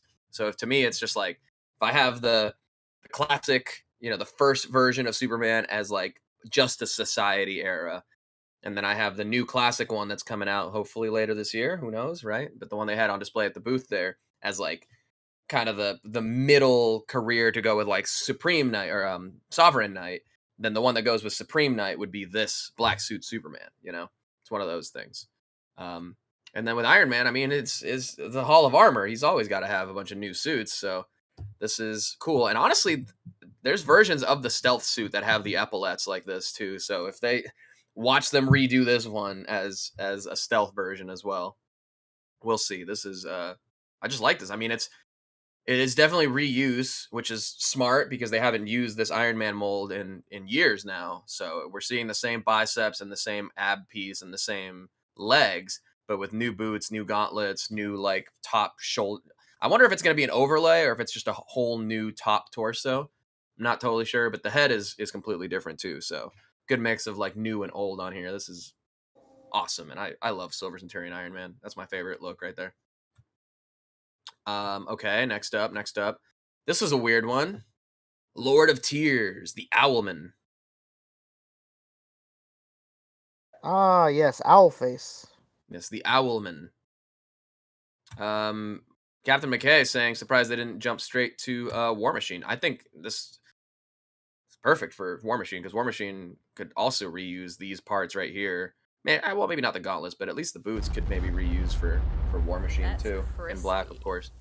But yeah, this is just cool. What if we got more West Coast Avengers stuff? You're gonna want this Iron Man. Speaking of eras of the heroes, this is the Iron Man that would go with West Coast Avengers. So what if we get Hawkeye and Wanda and Vision, and all that? Then this is the Iron Man to go with it. Fantastic. Really cool. Okay, Lord of Tears. I had to look this one up. This one is a movie apparently. It's just weird.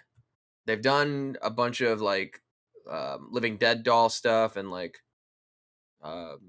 other lines, like maybe designer series. I'm not sure, but they've had this license for a minute, so interesting that they're choosing to go 112 with it. If anything, it gives us hope that everything else that they have the license for that they've only done in other lines will hopefully come to 112. Still holding out hope for Scooby-Doo over here. Boob action, little do. Can you imagine 112 Collective Shaggy? Could Demoniacal Fit make some third-party Super Saiyan heads for him? Question. Okay, that'd be Oh, they sick. better. I would love that. Pancho, so get on it. Yeah. Tell him. Call him up, Pancho. Tell him. Yeah, this was weird, but cool. I had a little horror shelf. This one, come on, King Conan. Mama A lot of people have been asking for this mia. one. This is sick. Yeah, this guy's dope. That lion sword and everything. I'm all about the sword and sorcery, so let's keep it going. Let's get more Conan stuff.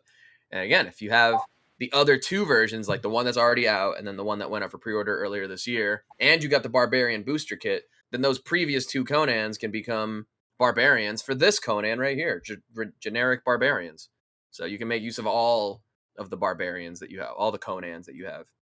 Yeah, I'm really surprised they showed another Conan so close behind the other. Yeah, it's been a good year for the Frazetta universe stuff, Has it? We haven't seen everything yet, but yeah. Yeah, Conqueror and Death Dealer, and hopefully they end up doing some other stuff. Like, what if they do Red Sonja? That'd be so sick.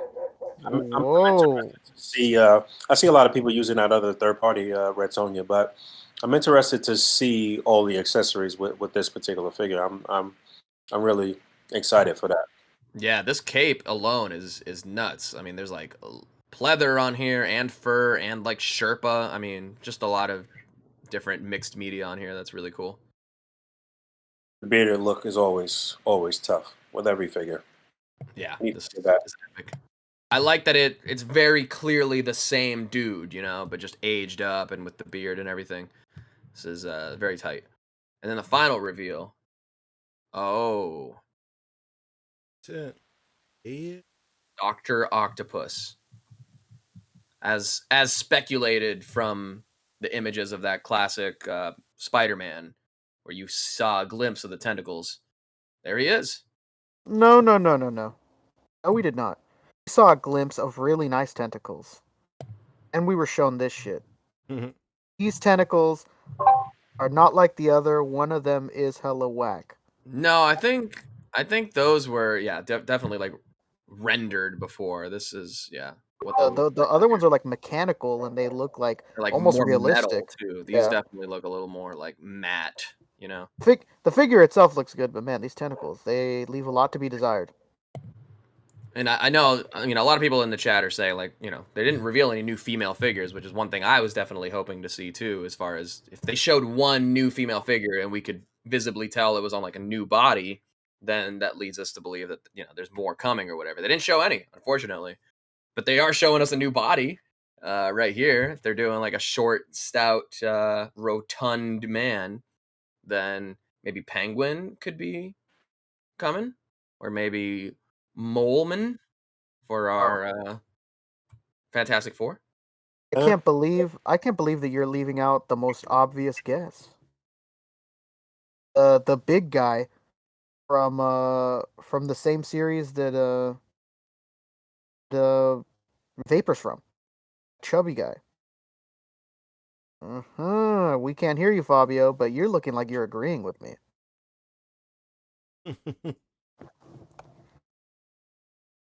Fabio, we still can't hear you. Oh, my bad. I don't know if that was the most obvious choice, but definitely a great guess. I like that a lot. Somebody else I was thinking of on this body that just escaped me while I had my little mic faux pas, but yeah, this is cool. Just they are showing us a new body, so that is a good sign of things to come for sure. So that's pretty cool. So is Mr. Mez basically, is he of the same mindset as McFarlane? It's females? Doesn't want to I create don't any know. serial killers or what? He used in-house female characters. Oh my god, Everyday Jack. Yeah, Toad. What if they did Toad? That'd be wild. Now you're really greasing the squeaky wheel. I had guessed maybe they could do maybe like Kingpin on this body, but no, he'd have to be bigger, you know? Huge. Yeah. Mole Wouldn't- Man, yeah, Kyle definitely makes sense. I wouldn't mind seeing a Mezco Kingpin. I mean, that shit probably not going to really move like that, but I could see them really doing some wonders with the tailoring and stuff for a figure that Can you big, imagine? that much fabric. Yeah.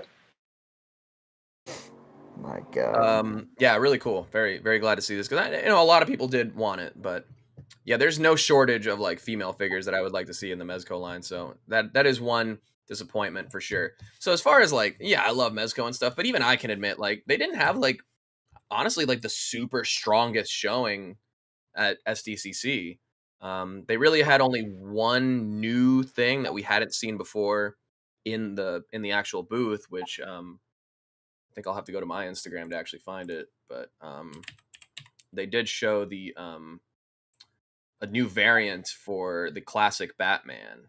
If y'all saw this, the blue, black and gray, instead of the blue and gray from that Golden Age set. No indication as to how it will be released, or if it's in like another multi pack or whatever. But I've speculated maybe it could be like the Batman Day exclusive because they usually do one every year. But we'll see. Either way, it's just kind of cool that they have this coming out. But yeah, there's definitely no shortage of like female characters that I want to see. So it is a little disappointing that they didn't like show at least a new female character, even like maybe Spider-Gwen or something, because she's already been teased. And yeah, they didn't show Robin either, Tremble Dust. So it's just one of those things where there was a lot of stuff I think we were expecting or hoping to see that just kind of wasn't. All we really got was like stuff that's been up for pre-order or upcoming or whatever. Nothing like super new there at the show other than that Batman. One of the main things I really wanted to see, I know you're gonna agree with me, is fucking Tangerine. Yeah, exactly. Tangerine would have been That's great. who I wanted to see. Even just a tease, like if it's her belt or like her gun or something, I'd be like, oh shit, Tangerine. I was gonna say too for this body. Thank you for the reminder. Oh snap! Actually, is some Dick Tracy characters that would work on this. Little fat short gangsters. Man, it's so much shit for Mezco that they got to put out. It's insane. I totally forgot about the Dick Tracy. Yeah, I mean we've only seen a teaser of that, so Right. Yeah, definitely. Robin also basically only been teased, so it would have been nice to get some indication of like what it would look like there at the show. You said you did see Mr. Mez hanging around at the booth, right?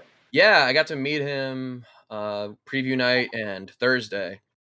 Yeah, he was just hanging out in like the little lounge area and just introduced myself, slid him the card, and just unsolicited compliments from me to him for 5 straight minutes probably. But it was cool. Yeah, he seemed cool.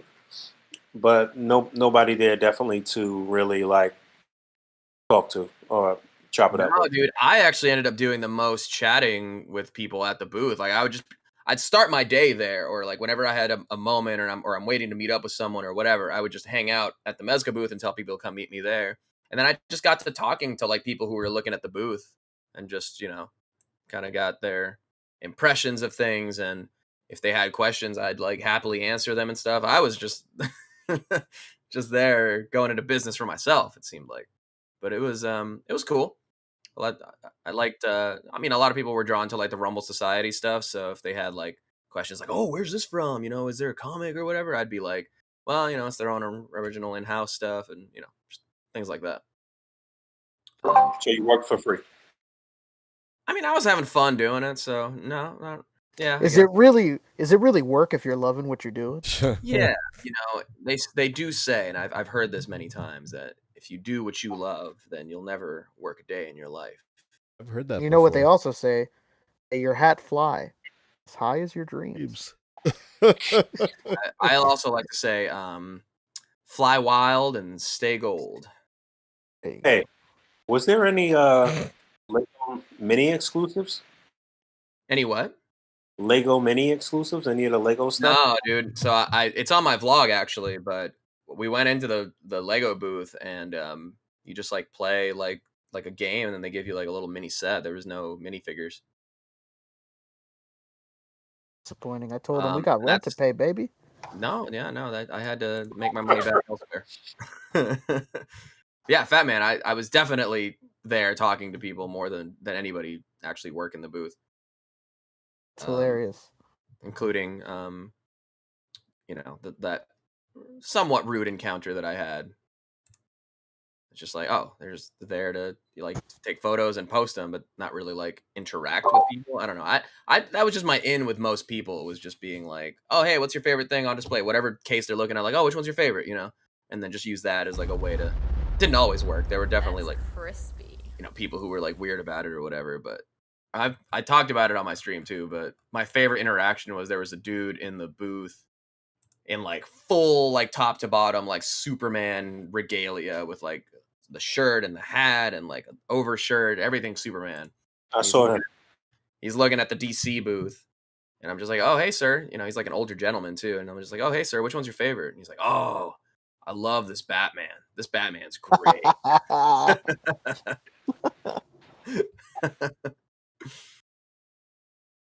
So yeah, that was yeah, I had a good time.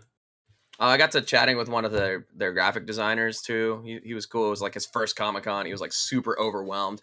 Just like a really like quiet dude more than anything. But I saw him like pretty much every day and was just casually chatting and telling him to like, or just asking him like what he's trying to like buy or what he's into, and I can maybe like point him like where to buy stuff. I think he ended up getting some stuff from Tamashii Nations because he was into anime.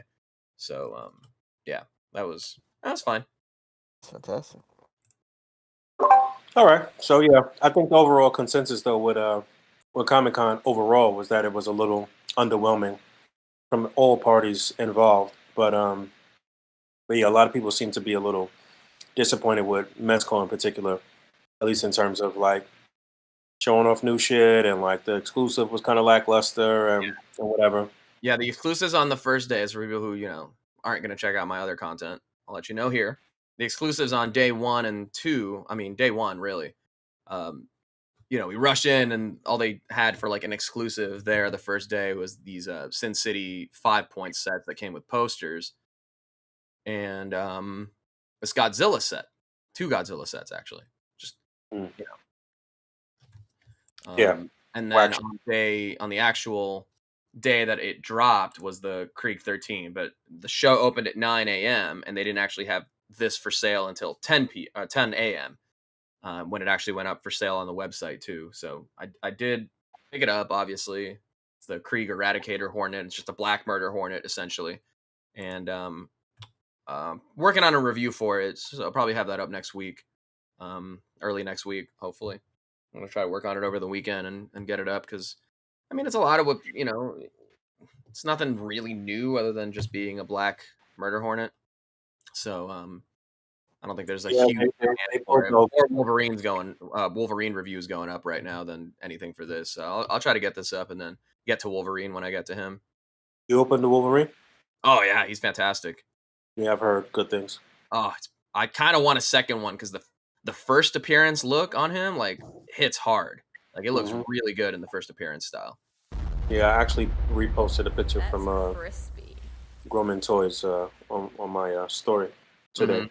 He was had him matched up with the Marvel Legends Apocalypse.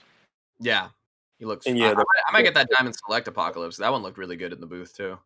oh yeah. It's a good classic, a classic look for sure. Oh, I guess the other like new reveal that they had. Thank you, Mike, Captain McKay, for the 199 super chat reminding me.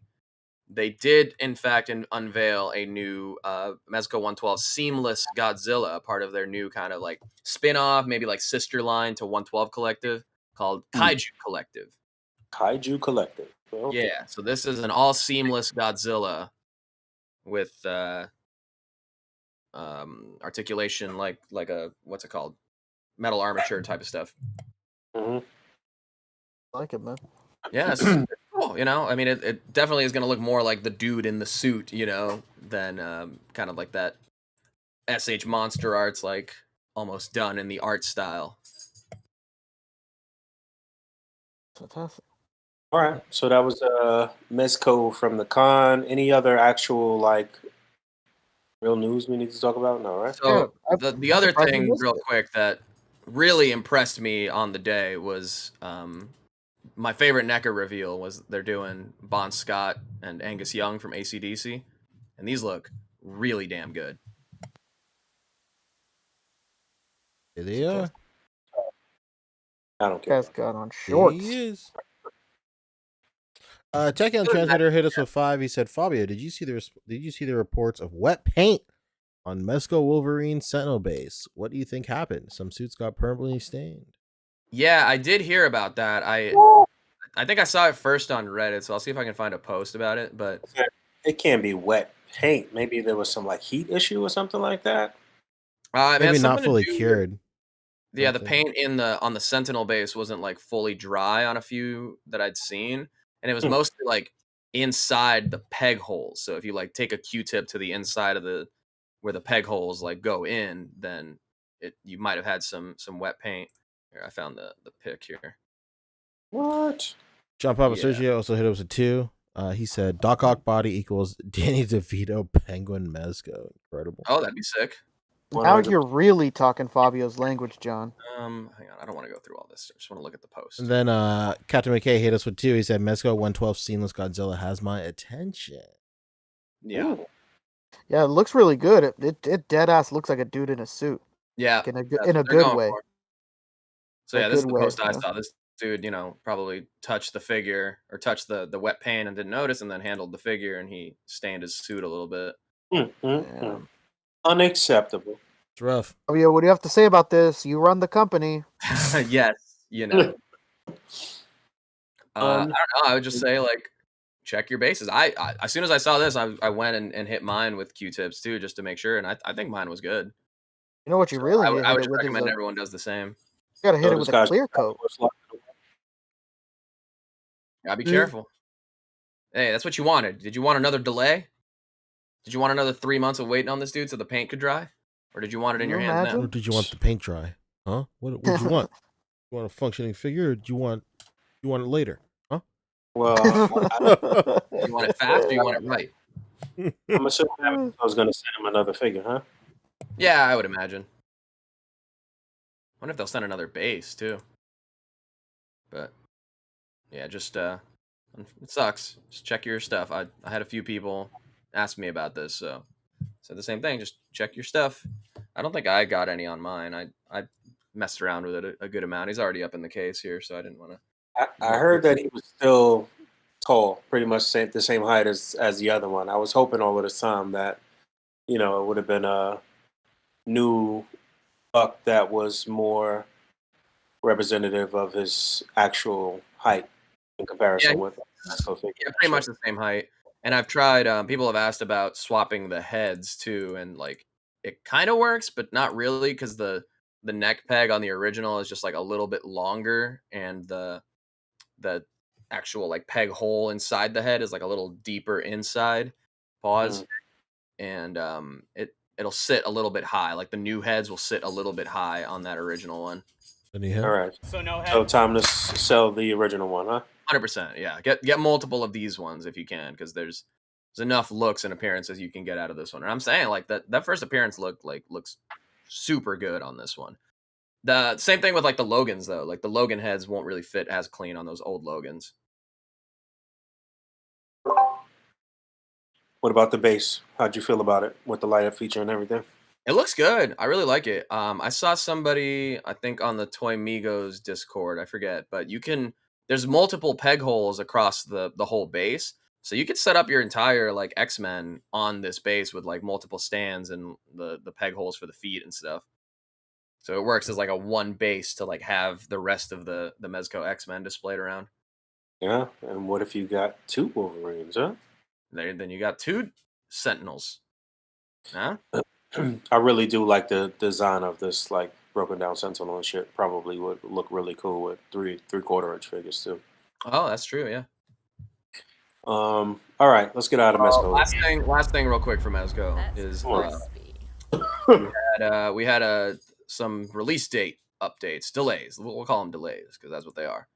Ghost Rider was supposed to be here at the end of July or in the July window, and it has officially been pushed back October, December. Interesting. I wonder if Marvel Legends had anything to do with that. I don't know. I mean, it looked pretty like done at the booth, so I'm just wondering, why. Looked pretty ready to go. I mean, I feel like they got all of this. Well, I guess the whole like jacket thing is new. I don't even know, man. It looks similar to the Pink Skulls ones, maybe just with the belt, but yeah, it's gonna be October, December. This is wild. Maybe some of the bike parts aren't Maybe. working. What's going on over there, man? That shot looks really nice. But what is going on over here, man? What is the deal with all of these delays and all of this bullshit, man? What is it? What's going on for real? I know, and I don't even know if I could say it's licensing because a lot of these other companies they're getting out product with the same companies or the same licensors or licensees. I don't know. Mhm. Apex, SHF, they're all on time. Oh, I don't know. Good question. That was not part of my introduction to Mez. I did not ask him about any of that. Yeah, I'm sure you did. What would he All say? right, let's get out of Mezco land. One last dig. Fat Man says with $5, he says my '89 Batman better have a layer of dust on it like it was at the con. If not, I'm gonna be disappointed. My grandkids will be able to enjoy it. Incredible. I wonder what that was about. What they couldn't go in there and dust They them couldn't off? dust it. I don't know. That I don't know. that's a little strange to me. It They just couldn't looked like it dust was the old prototype. It didn't look any like new or different. Let's take a look. Yeah, it No, looked this is about the another same rabbit as hole. we've Let's seen leave. Fabio, if this thing doesn't turn out to be some incredible figure, you're gonna fucking get it. before. I'm gonna get it. Okay. No, well, not you. You on their behalf, I guess. Yeah. I guess chat's saying that Bishop has been pushed back too. Can we check? Kicking Bird in chat also says wet paint used to be a problem with Ashley Wood 3A figures in the past.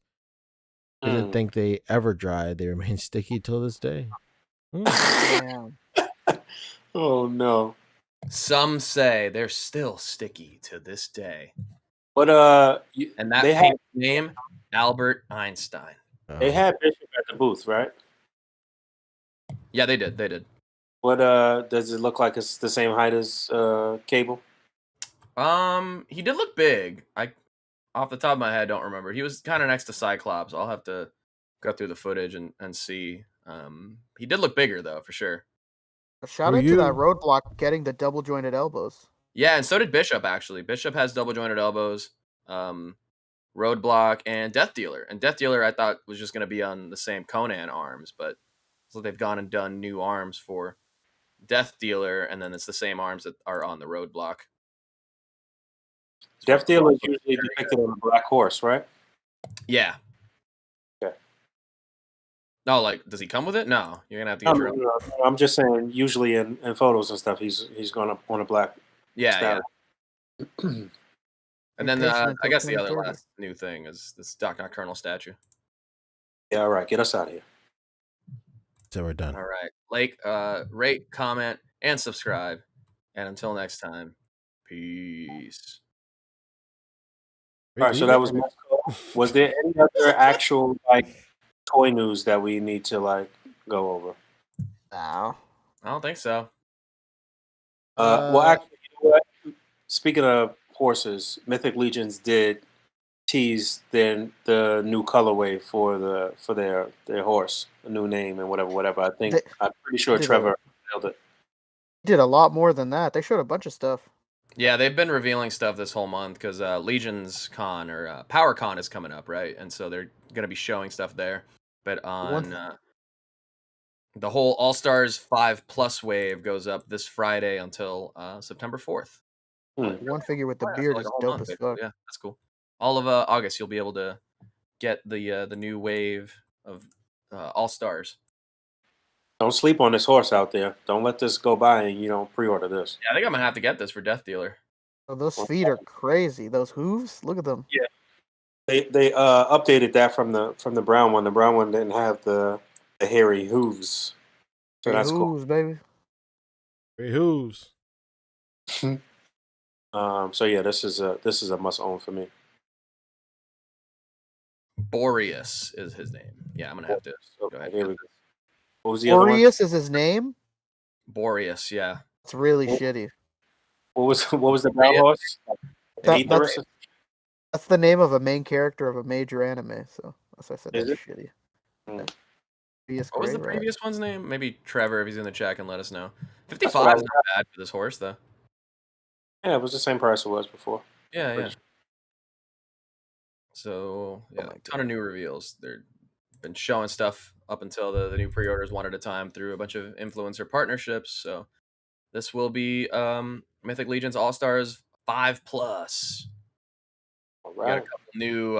Every All Stars wave usually has a couple of new figures, which are like Masters of the Universe homages. So there's a kind of a what's his name? Stratos. Mhm. Yeah, Strato. And Modulok, maybe? I don't know. No. The spider guy. What's his name? Balius was the name of the original horse. Yeah, but down the middle there, top and middle, right? Yeah, these two. That dude with the beard is so fucking sick. The one in the beard, yeah, but I'm liking this one. I like that red tabard on there. What's he called? Is it this one? Oh yeah. What's her name? What's her name? Who is she though? Crispy. She is This the moment. dude Who is she? Okiatos. Ukeados. I'm trying to find out Motu name. I don't know. Doesn't matter. Either way, it's cool. Trevor, tell us. Web store. Thank you, John Papa Sergio. It's supposed to be web store. Ah, yes. That's awesome. Okay. Oh, okay. So this head is from the heads pack, and then this is the one she'll actually come with. Ooh, The demon eyes, huh? she's on scurry. demon time. Yeah, Lady Averona. She's scurry. Does 1/6 shooter have pictures of all of these? My goodness. There's a full look at the horse on with the rider, who is a ranger. Ah. Ah, there he is. The ranger Duban and his hawk Viderfilnealer. All right. Rolls off the tongue. Yeah. This dude looks crazy too. Azar. These straight up look like the not the Draenei, but the whatever the demons are called in Warcraft. Mm-hmm. And then there's the heads pack, which is going to be $30. Thank you, 8-bit. You're gonna have some mom group coming out against the demon guy. Moms against Mythic Legions.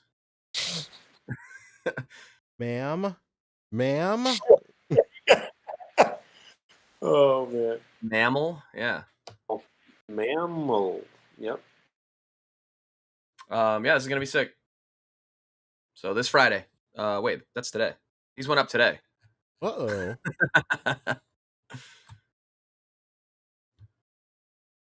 All right. It's Friday. Is that it? Yep. All right, what we doing? Last thing is I want to talk about the Flame Toys Megazord. I put it in chat. Did you know? From there, who knows what we'll do? They couple of Flame Toys at cards. the show also had the Victory Saber from Transformers. That was crazy. Oh. I think I got pictures. Flame Toys just showed off quite possibly the best looking biggest what I've ever seen in my entire life. This thing looks incredible. Is this thing? It's combing.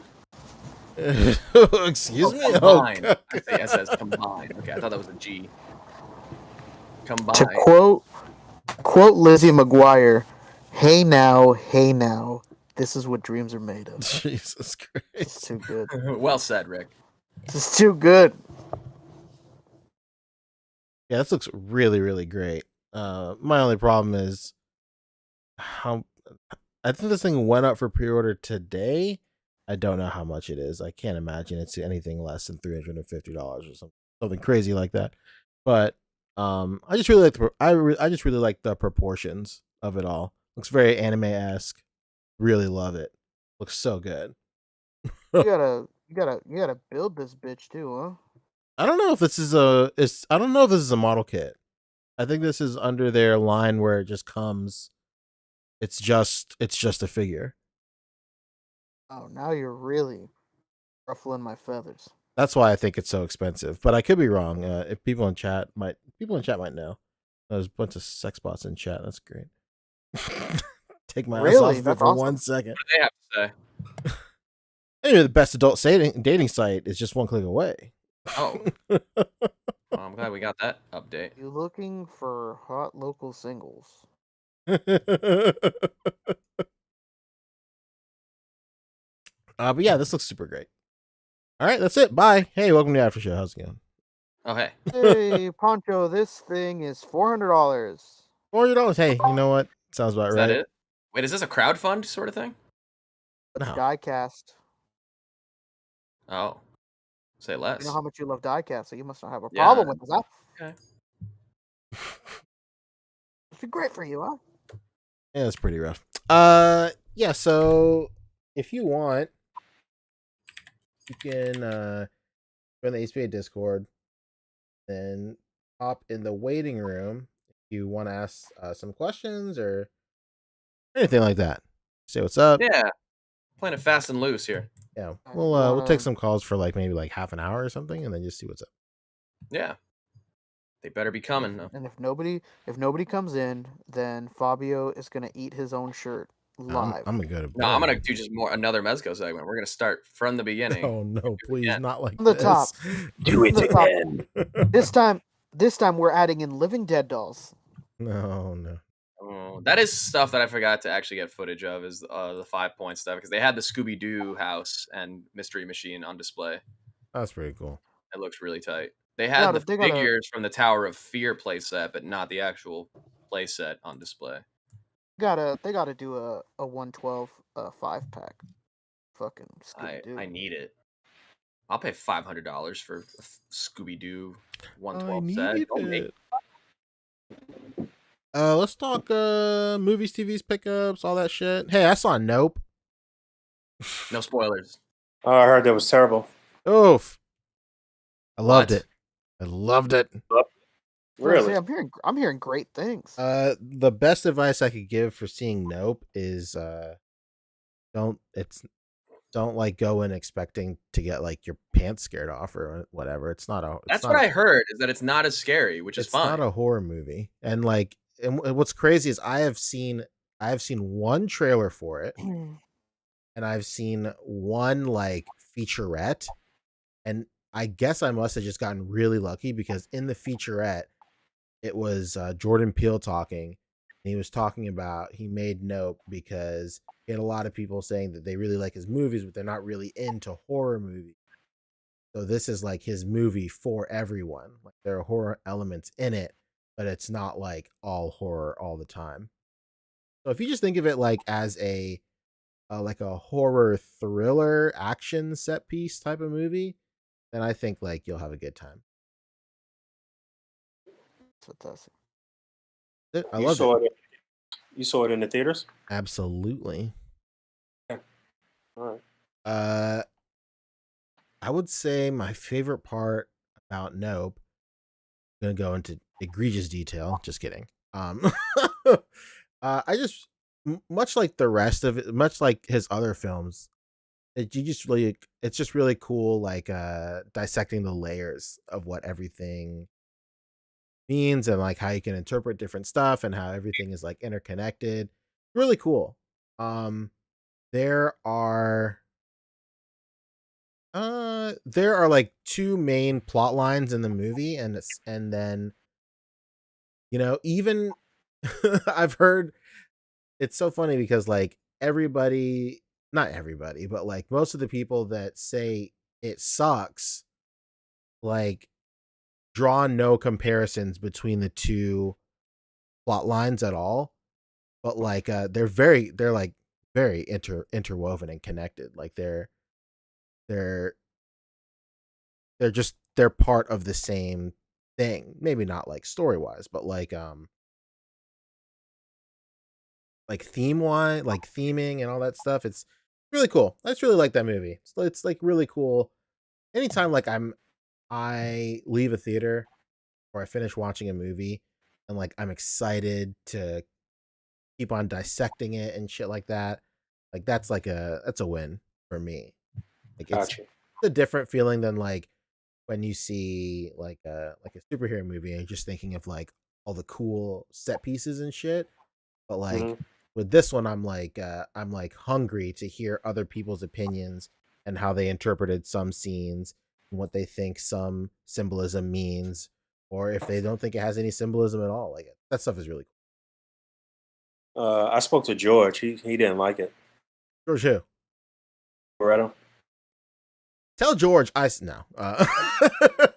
No, tell him what? Tell him what? I don't know. There is no end to that comment at all.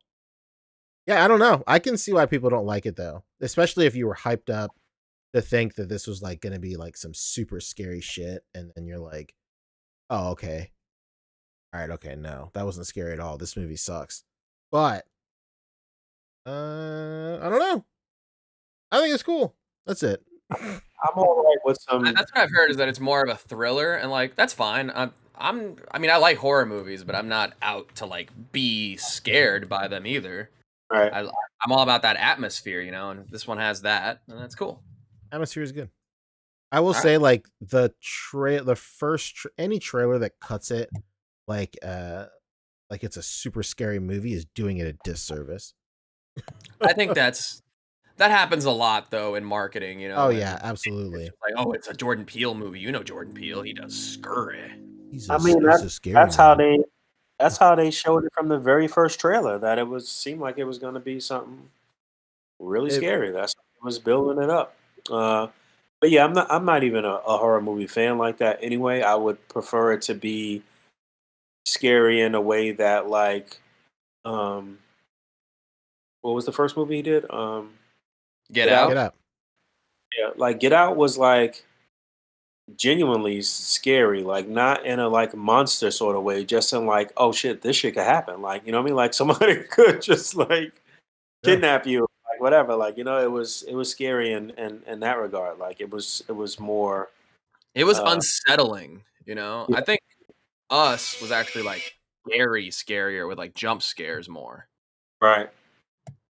But even that wasn't like super scary. It was like I was waiting for the like I don't know, other shoe to drop, so to speak, with True. that. Like I never Yeah. really like I don't feel like it was the greatest payoff with us. So Yeah, but I what you definitely didn't like Us as much as Get Out, but I right. still thought it was good, and I definitely want to see Nope. I never wanted to see us again. Oh no. Yeah. I still haven't I seen got It it. was weird. Yeah, it was very weird. I don't feel like I needed to like see that again. Like Get Out, I could watch that. I've watched it a few times already. So Yeah, that was it had- one of probably my favorite movie that had come out that year. I had no idea like what to expect going yeah, into it. And I was yeah. just so surprised by it at every moment. Kyle Holder Um, says Keith David was criminally underused. You hire Keith David, you put him in the whole damn movie. I What remember you mean, Frank and Beans? when like the camera panned and it revealed it was Keith David, I like turned to my wife and I was like, "It's Keith motherfucking David in the mix, baby. Let's go." Oh, you're that guy at the movies? Oh, You're like, wow. oh, that's Keith David. God, That's Keith David. That's me. All right, yeah, I can't wait to see that. We We do have somebody in the waiting room. Let's go. Oh, it's our old friend Judo. Judo, huh? Yeah, let's you wanna it's the guy saying that you're a bully. Bully him, Fabio. You wanna bully him? Oh my god. All right. Well, let's go. Meet me at the pond. How's it going, Judo? Hey, what's up? You're live on the A.C.B.A podcast. What's your name? Where are you calling from? What's up? I'm Jude. I'm calling from California. Oh, what up? California. Question for you. Also, oh my god, yo, Boog, you're a legend. Oh, thanks, Wait, man. Chopster, you know how you said that you're friends with like the Super 7 guy, right? Uh-huh. Did Kyle, you ask yeah. him about like a wave 3 of Ultimate Godzillas? Well, he does work on the Godzilla line, and you know, there's more Godzilla coming for sure. Oh baby. They're not done with Godzilla. When it goes up, I don't know. He has another thing that just got teased today, actually, that he showed me when we went out to dinner. He showed me like the test shots and stuff, and they just put up the first teaser today, and it's got me very excited. You a heavy Give metal us your guy at social all? security number. What was the teaser? It may be Lemmy from Motorhead Ultimates. Whoa, I thought you were talking about Godzilla. I was like, what are Ah, damn. so excited. Fabio's out here. No, Dude, it's one of those one thing at a time sort of things. Like there'll be more coming for sure, but it'll be a minute because they just had one not too long ago. They gotta do MF Doom. Oh, Yeah, that would be sick. I didn't ask about that, but I Oh was my pushing all the God. companies like, yo, I love the music stuff you guys are doing. Please do more. You're out here pushing the music agenda, and you didn't ask about MF Doom, even though they did the Czarface. I know Zarface. I think it might go without saying. Oh yeah, that Eventually, I think so. who else could do it better? You know, I don't see NECA doing MF Doom. I don't think so. That would be crazy. Batman 89. Did you ask anything about? Was there like a Mezco rep there that you could have talked to? Not really. No, there was that dude who's the graphic designer that I was chatting with, but I didn't really like talk to him about product too much. Yeah, no one was really there like answering questions really, honestly. You'll get sent to the Shadow Realm if you ask about it. I don't know. It'd be like that. It was just one of those like, I don't know. I'm having a good time. I don't want to put anybody on the spot, you know. Well, I got 2 on Mezco.com like 2 years ago, and then I have 2 on Big Bad Toy Store. So Oh, the 89, nice. yeah, I'm still waiting on that. Like 2 years. There was one person, you know, that was working the Mezco booth that you would think would be the one to ask, but they like it. I wasn't in a position to do so. It didn't seem like they were open to me specifically talking to them about anything. They're abusing that Krieg mold so hard. It's just like the Gomez body. Which bowl? The Krieg 13. Yeah, Well, I still got it. I mean, Yeah, don't honestly, harass them. Don't harass them for you. Harass them for the viewers. I mean, if nothing else, it was cool to just chat with like people outside of the typical Mezco collecting realm and just kind of like get their thoughts on like what they thought of the product, and I don't know. I had fun doing that. Yeah, did you ask them what they thought about the delays? yeah, I should have done that. Like, Hey, what do you think about we're these delays? trying to keep it positive. I don't know. I didn't want to like. It was bad enough. I was already like soliciting, you know, people at the booth without officially working for them. I didn't want to like. What were you what's- soliciting them Complete for? target on my back. when's Death Dealer coming out? I could check. I know I got delayed the last round of delays, but let's see. You can't give a definitive answer on that. I can tell them what it says on the website. It says June to August, so maybe we'll see it next month. Any day now. Any day now. I didn't even get Conan. He's the only one I got. It's the only Mezco you got? No, what? No. It's the only one out of that series I got. Oh, I see. Death Dealer's gonna be like really dope though. It has a lot. There's only 2 in the series, right? It's like a different Frazetta character. They're not like, you know, technically in the same, you know, universe, I guess, but I mean, they also kind of are. I don't know. I thought it was like they're like kind of like Viking line. Well, whatever. I mean, like I'll still find a Conan. I mean, he's not Yeah. that much. I mean, he's only like. It's not like the 40. two of them have been like depicted in art together, but they're depicted in two different, pieces of art from the same artist.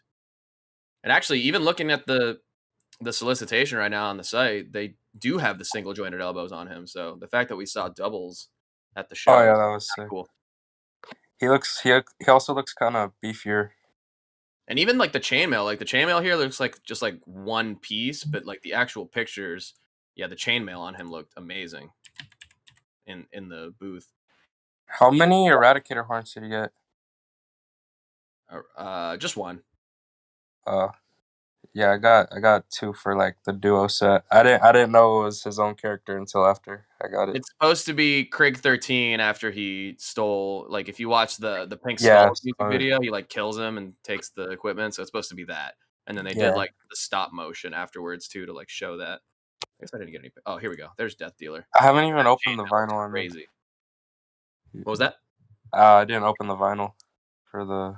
I opened it because there's a download code inside. So if you want to like listen to the LP and you don't have a record player, I have a record player. It's just I didn't open it. I gotta get good. it. It rips. There's some good songs on there. This does look a lot better than the initial solicits, but we sliding back into Mezco territory. We got Yeah, well, it's been great, Judo. So Man, we're giving the viewer what he wants. Hey man, he called in. It's his questions. This- Fabio Mezco holding is on to this collar favorite for company dear of all life. time, but I still collect all the Dragon Ball Z figure arts and Marvel Legends. All right, Pancho, you take this one.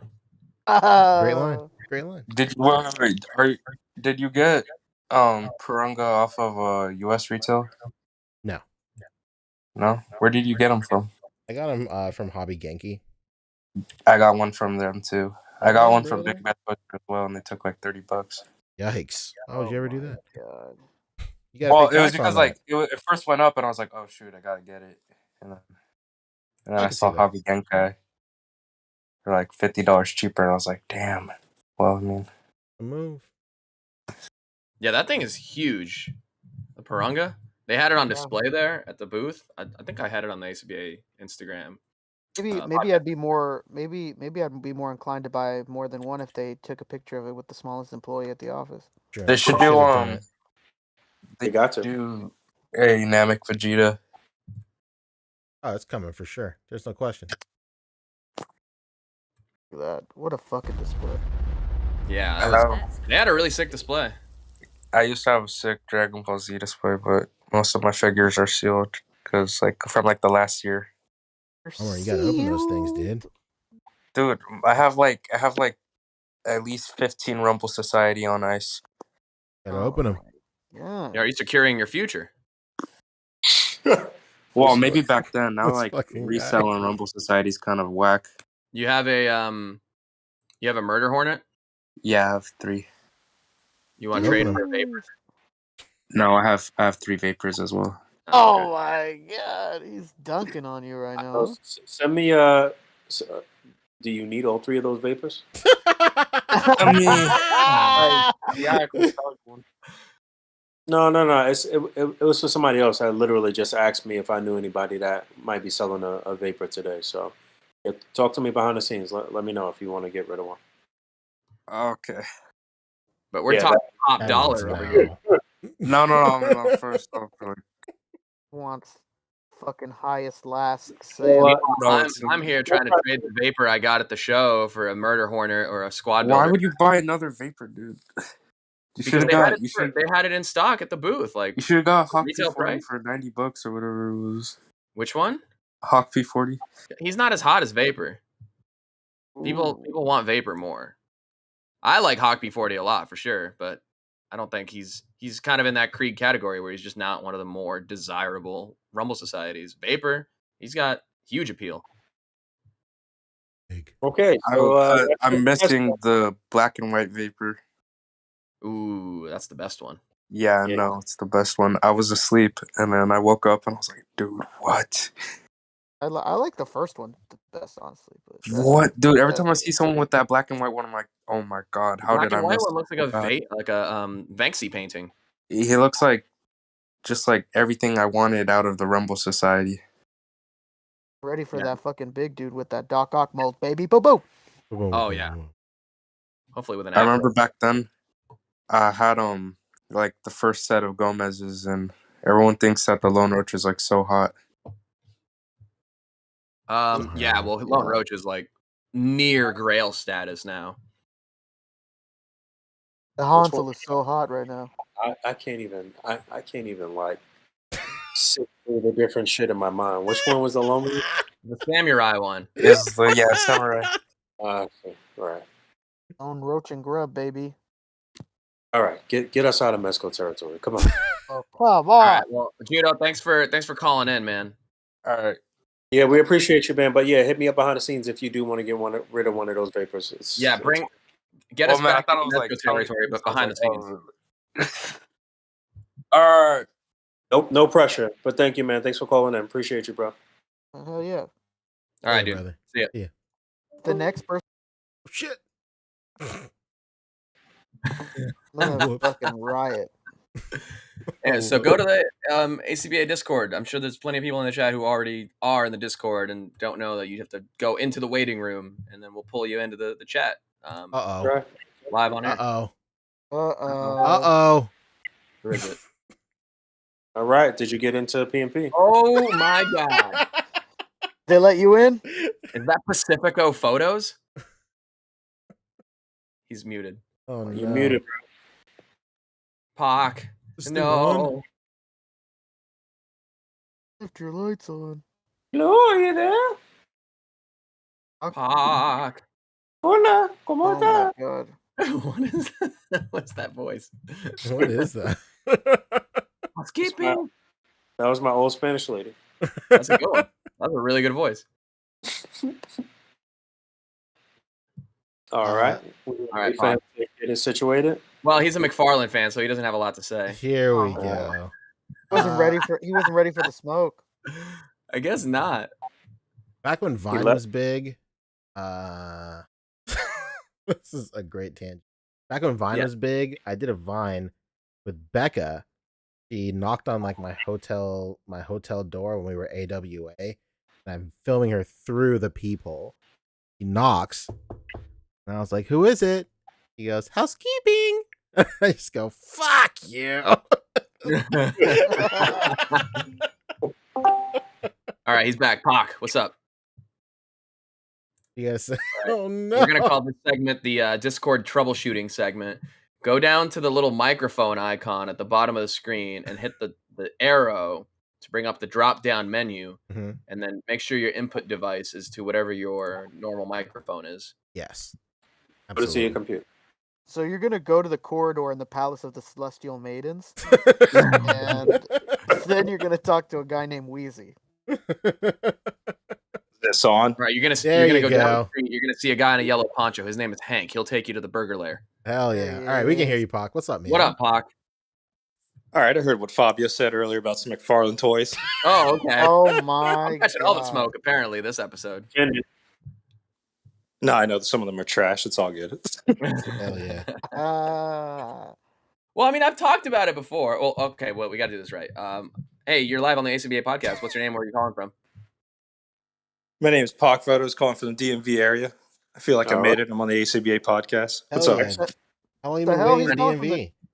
From the DMV, but you call yourself Pock Photos? What's going on? Fox sounds like a WWE wrestler or some shit right now. A little bit. Pac is he's a AEW wrestler, in fact. I'm keeping a kayfabe, Boog. Man. What's up, I'm dude? gonna like this.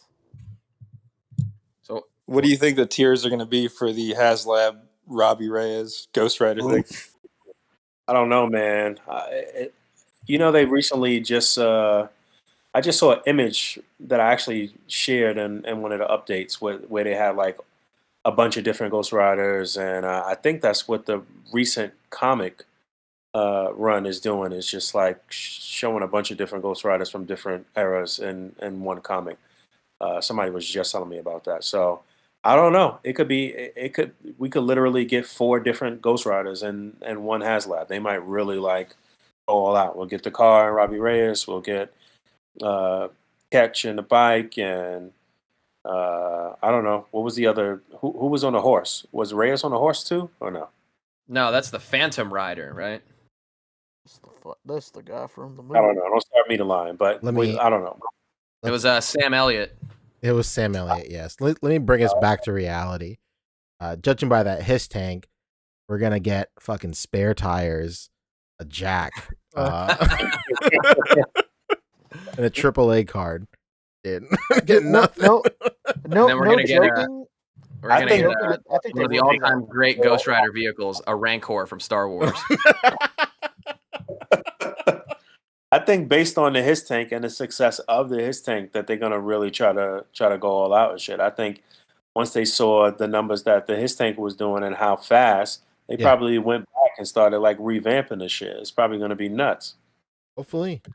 I think that's the model that worked really well. Is if like it's the HasLab, but then the tiers are like other figures to correspond with it. You know, because that feels like you get more value out of it. Because every figure that they add in, basically, mentally, if we're talking mental gymnastics, knocks $25 off what you think is like the retail price of like the base Correct. offering. So if you're getting Yeah, a $400 vehicle, for every figure they add that's $25, suddenly, you know, if it's 4 figures, you're ending up with a $200 vehicle, you know? I've even heard I a few think people. that really helped the Galactus too. Definitely. Oh yeah, the Galactus. The value of the Galactus HasLab is great, man. I think Galactus is actually a better value and better tiers than the Sentinel. Honestly, like those, all the figures are great. The Nova, updated Surfer, and more. They all look fantastic. Was that the only 3 tiers? That was no, the Doomhead was one of them, right? Right? Correct. Yep. And I think that when they utter those magic words of like, oh yeah, you get this figure in the HasLab, and it's only ever going to be available with this HasLab. Right. It's Yeah. like, Yeah. oh, It's got to shit. be. Oh yeah, it's got to be that Yeah. though. If they renege on that, or you know, stray away from that model, then that fucks it up. That lowers the value for sure. Yeah, that takes the incentive away. What was I gonna say? Oh, that I've heard a few people say that this might be how we get Mephisto too. That would be dope too. Like realistically, how do you do a Mephisto? Like, this would be good. They were gonna do the show, but that got canceled, so it's not like there's another way. I don't know that they would. I don't know that they would just put a figure like that. That's been we never had a Mephisto in the Marvel Legends line. First of all, so I don't know. That would be Yeah, something. but Hasbro you know, era. it's Oh also no, actually, not at all. You're right. It's also really hard because essentially he's the devil, and like, how do you? That just screams like internet mom finds out that this figure is the Right. devil. I mean, so And- yeah, They could call it Marvel's Mephisto or something. I hope it's Mephisto. I sold my Diamond Select last year. hmm. Hope he kept that throne. Yeah, I kept the throne. You think there's any Okay. chance? I want him to go all out, man. I want a Nick Cage Ghost Rider as a tier Let's unlock. go. Oh my You're God. fucking blowing my mind, Puck. I Now want you're him with really- a fire stream of I was urination. just about to say I want the piss stream on fire. Oh, and I want what? You guys don't want his friend that's like burnt to a crisp on a chair? You don't want that guy? Damn, you're right. I do want that. I don't know. I Who I are thought you? about This is it where Johnny's place. in like the interview, I was saying like, you know, it makes most sense for like the scale of a HasLab for it to be the Hell Charger or whatever. But if it's like a Danny Ketch motorcycle and it's just like super LED'd and crazy flame effects, and then our first Danny Ketch in the Marvel Legends Hasbro era, and then all the other tiers are like subsequent smaller rides, that would be kind of cool too. Like what if we get that flaming horse or something, you know? It would be the other way around. They already showed Robbie's weapons at the con. Yeah, that's true. That was before, of course. And that would be before, yeah. It Yeah. be honestly, you like you just do both. Just give us Danny Ketch's bike and Robbie. We fucking proved that we'll pay it. Like Yeah. Correct. I mean, same kind of thing. If the base offering is the Hell Charger and then one of the tiers is the motorcycle, then the Hell Charger overall becomes cheaper because now the cost of the bike is factored into the overall price. I just hope they don't try to really like go nuts with the price though. I think that they could keep it, at the same price point as the Sentinel and still give you a car and a bike. I hope that they don't Yeah. try to like really fuck us over as far as the price is concerned, and this shit'll be like $500 or something. That would be wild to me. Yeah, 500 would be kind of a lot, especially if Mattel can give us basically the same car, a Charger, a Dodge Charger for Or 100. $100 that has lights and some type of like rev up feature, right? And remote control. Yeah. So yeah, they wilding. If this shit is over $400, they're wilding. Unless Could there's I don't think you it'll be more expensive than the other two. It's got to could be you could 3 you to 4. fucking imagine if they give us Robbie Reyes' car and the unlockable is making it a fucking RC? No, That no. would be Oof. fucking ridiculous. Well, I hope that they don't give the just the car as the base offering, and then one of the stretch goals is Robbie Reyes himself. Oh please, no, that'd be so terrible. That'd be such a slap in the face. that'd be terrible. You know what they'll do? No. They'll give us the car and the figure, and then the stretch goal will be like the engine and shit for it to be the RC. Yeah, that's how they'll do it. Or the flame effects being the stretch goal, that would be terrible. Yeah, that'd be terrible. I too. could totally see the Robbie Reyes' civilian head being the first tier. A head? Nah, no way. An extra 20,000 backers or 10,000 backers or whatever to just get the head. No, that's ridiculous. Let's not scoff here. Let's not scoff here. The GI Joe team was out here doing missiles. True. It's true. Eh. They did offer some missiles. That was They offered the window piece of plastic as a stretch goal. All right. And, Let's get out of this Marvel Legends realm. Okay, we're done. We're done. No more Marvel Legends. Chicken has come to roost. I'll say this: if they go crazy with the price and it's like 500, then it's got to be 4 different versions of Ghost Rider on 4 different modes of transportation. Even if one of them is like a retooled rider's bike, fuck it. Just with different like overlays or whatever. Yeah. Yeah, exactly. Okay, but Pox, since we have you here, how much were the riders' bikes at retail? They were like $29.99 or something, right? They were like 40, right? They were $39.99. Yeah. They were 40? Okay, all right. Well, it's hard to tell because they always went on clearance. How many people Army built those Black Widow motorcycles? Got the Squirrel Girl, huh? Oh, the Squirrel Girl, yeah. Dude, I got that Ghost Rider at Barnes and Noble for like $20. What the hell? My Barnes and Noble still has that Ghost Rider at full price. Okay, speaking of those riders, if anybody just has the Deadpool sticker sheet, let's talk. Oh my god. Just sticker sheet. I still have my sticker sheet unused, but I'm not getting Whoa. Slide it over. No. Oh, come on. Are you getting it framed like I do with my Mezco artwork? Ideally. All right, but since we have Pock photos here, we gotta slide into the McFarlane territory a little bit. All right, yeah. Tell us what you. Because Pock, you just put up a new video, right? Your top 5 of the year so far. Yeah, put it on my channel. Top 5. I didn't have enough to do 10, so it's like fuck. Let me just count down to 5. That's where I'm at with Mezco right now. They've had literally like 8 releases this year so far. Keep it real. Go ahead and plug your channel too before you go ahead and give us a little insight into your top 5. All right, thanks. You can find me at Pac Photos, and then on IG you can find me at Pac Photos as well. Excellent. So, can you? We don't want to give away the full top 5 here because we want people to see the video, but give us one out of the 5 that really stood out to you.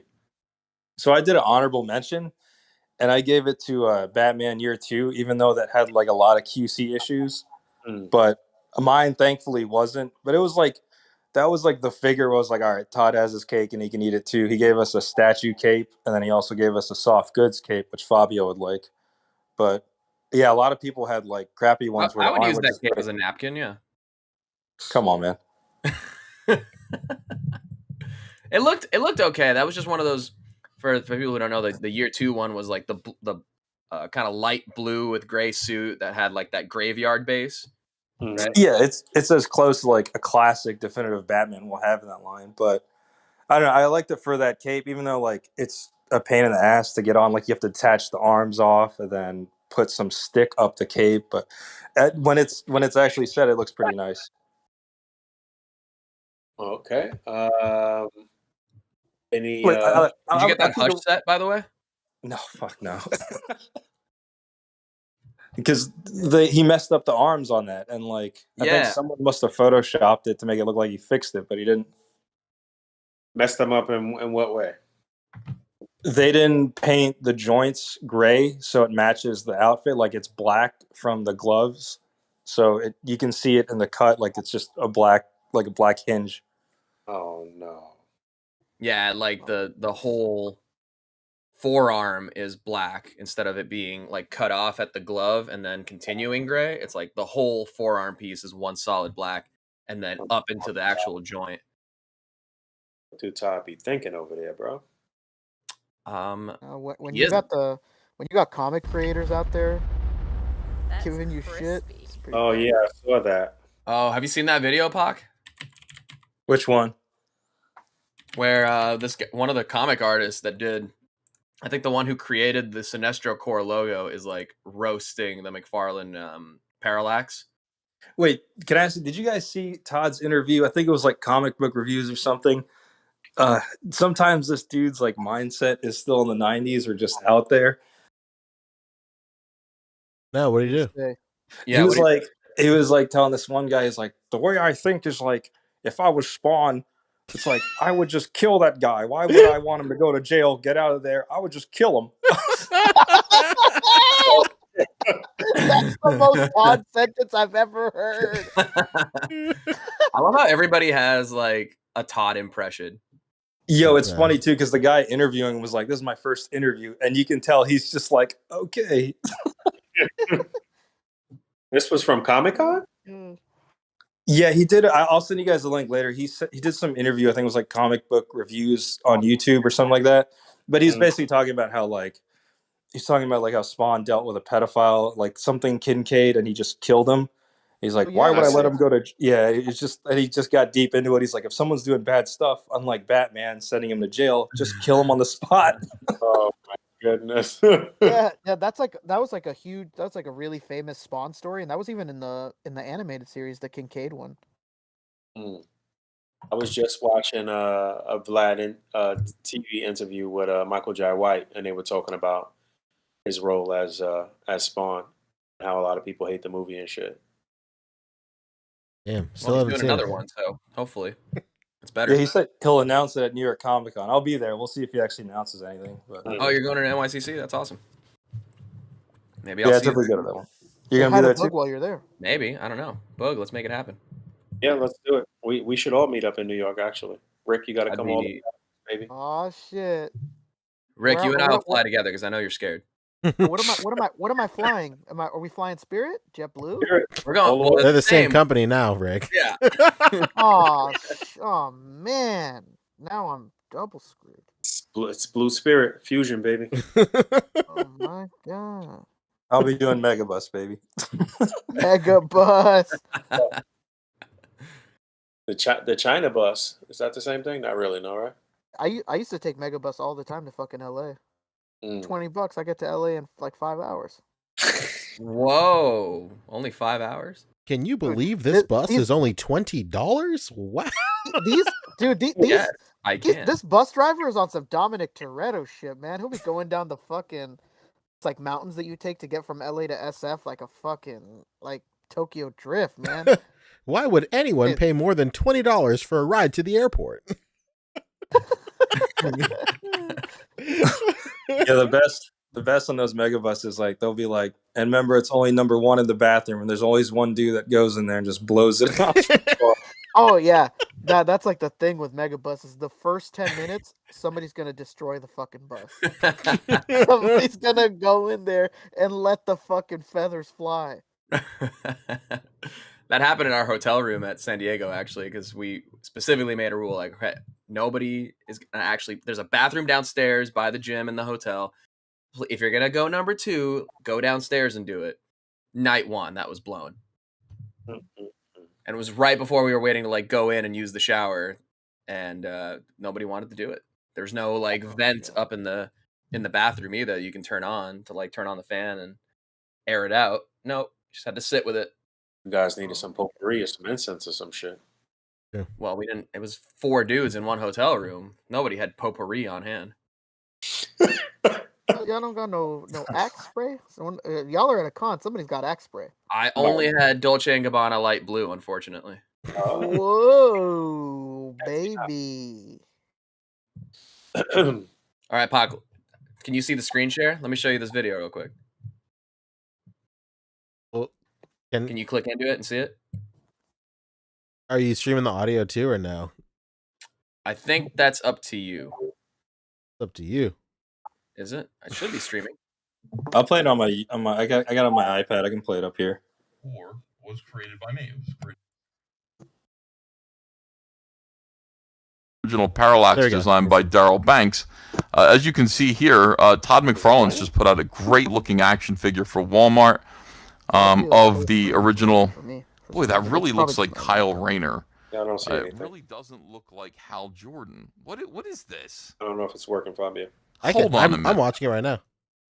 Yeah, I can hear it. I can hear I have it the too. audio turned on. Can the stream hear it? Let us know. The stream can hear it because I can hear it for sure. Okay. All right. This is Kyle Rayner, Parallax, is it not? Where's his white, gray stripes here? What the hell is this? Does it say, it just says Multiverse Parallax. All right, I'm going to give this a thumbs down for those reasons. Fear has made Hal's hair turn white on the side, Todd. You can't ignore that. Anyway, this is where I got the symbol from. Very clearly, I just pulled it from the Parallax uniform. Jeff decided that Hal Jordan had been infected by an entity called Parallax and wanted a symbol that was associated with Parallax and the Yellow Lanterns and all of that stuff, the color of fear. And I just took it off the chest. As you can see, here's a circle. Here we go up here.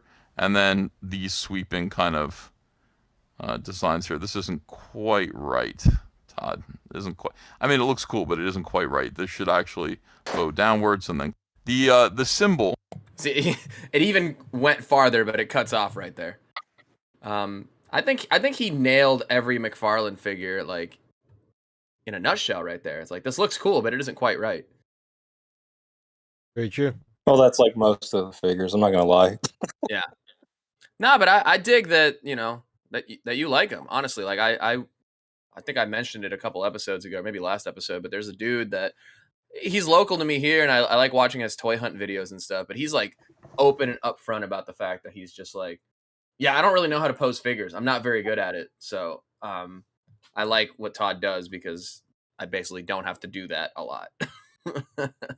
I feel like with this line, there's two distinct collectors. There's DC fans, and then there's Toddy Mac fans that'll just live and die by the sword. Yeah, he's a Toddy Mac fan for sure. Because he's going back and buying all these old vintage Spawn stuff, and it's just they're cool as statues, but they don't hold up as modern engineering wise. Maybe on the materials side, they might be a little bit better with real chains and things like that. But it's just one of those things where I'm here hoping he'll buy into the soft goods game over here and make us a 112 soft goods Spawn at some point, or some company does, because that's I like Spawn and I'd like to see that. Those Batman 66 have soft goods cape, dude. It's more. It looks more like a doily, something that you would put between the saucer and the teacup to prevent the saucer from actually getting dirty. Now we're Well, I saw that Mega Spawn today, and I was just my girlfriend was with me. I was just yeah, this thing sucks. I'm not gonna buy it. They had Manga Spawn at the Entertainment Earth booth actually, and I was like, oof. Yeah, they have it at every Target, and it's sitting now. Yeah, they had the Owlman, and they had the Lex Luthor Superman with the cape. I was just I want that Starro though.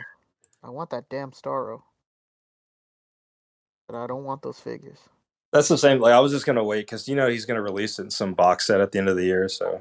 Oh, for sure. Yeah, he's definitely gonna release it in some sort Oh of box yeah, set. So I called that like as soon as it was revealed. Like they did the same thing with a previous set. So yeah, you they can do it wait with like 3 months or per quarter to try to get them one at a time, or just wait till the end of the year. They'll give it to you in one handy little box, That's exactly what I'm doing. and it'll be $20 cheaper because instead of being 25 a piece, it'll be 20 a piece for a total of $80 for the box. Mamma mia. That's just good Capitalism, marketing. baby. That's just business sense. That's solid business. Real quick, I wanted to bring this up too while I've got the screen share up. John Papa Sergio did remind us, I think with a super chat earlier on, if I'm not mistaken. Yeah, he did. John Papa Sergio with a $4.99 super chat saying, "Have I seen the 112 The Mask figure on 5K Toys?" And yes, in stock. I might be about to make a mistake and buy it just to check it out. But Make those mistakes, baby. This looks good.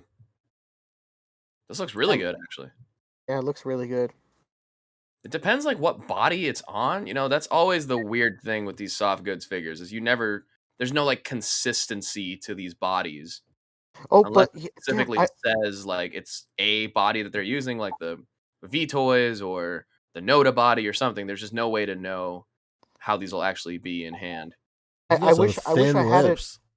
I wish I had it right now, but somebody has a video of them with this figure in hand. Really? Okay. Yeah, and like posing it around. It's out there. Ah, man, for 4 interest-free installments of $22.49, I might just have to make that mistake. I'm sure people will enjoy seeing me review this on the channel, so I love this movie, first of all. So you can get a discount if you do dented blocks. Yeah, let's see how much. Oh, $1. $1. Gotta love it. Oh, $1. I don't know. I'm curious. I might be interested to check it out at least. Walk around and find out, Fabio. I might just fudge around and find out. Thank you. This is a good podcast. All right. Well, Pac, anything else you wanna chat us up about here? Any other stuff you're looking at that What? I don't want to hold up anyone's time if someone's waiting in the waiting room. I don't think anyone is, so we're chilling. Oh, okay, cool. Well, I mean, if any of my subs watch this, because we just hit 1K recently, like let's go, dude. Nice. I like McFarlane Toys figures. Just it has its faults, y'all. Oh yeah. And you know the thing is too is that if collectors, if the people that buy this stuff don't speak up on stuff that they want changed, they never will. It's never going to change if we don't tell these companies what we want. Yeah. All across the board, man. SHF, Mezco, and absolutely McFarlane, Hasbro, too. Like they'll only know if we speak up. Dude, yeah, because I remember like one of my biggest complaints were like those ball joints at the wrists and the ankles.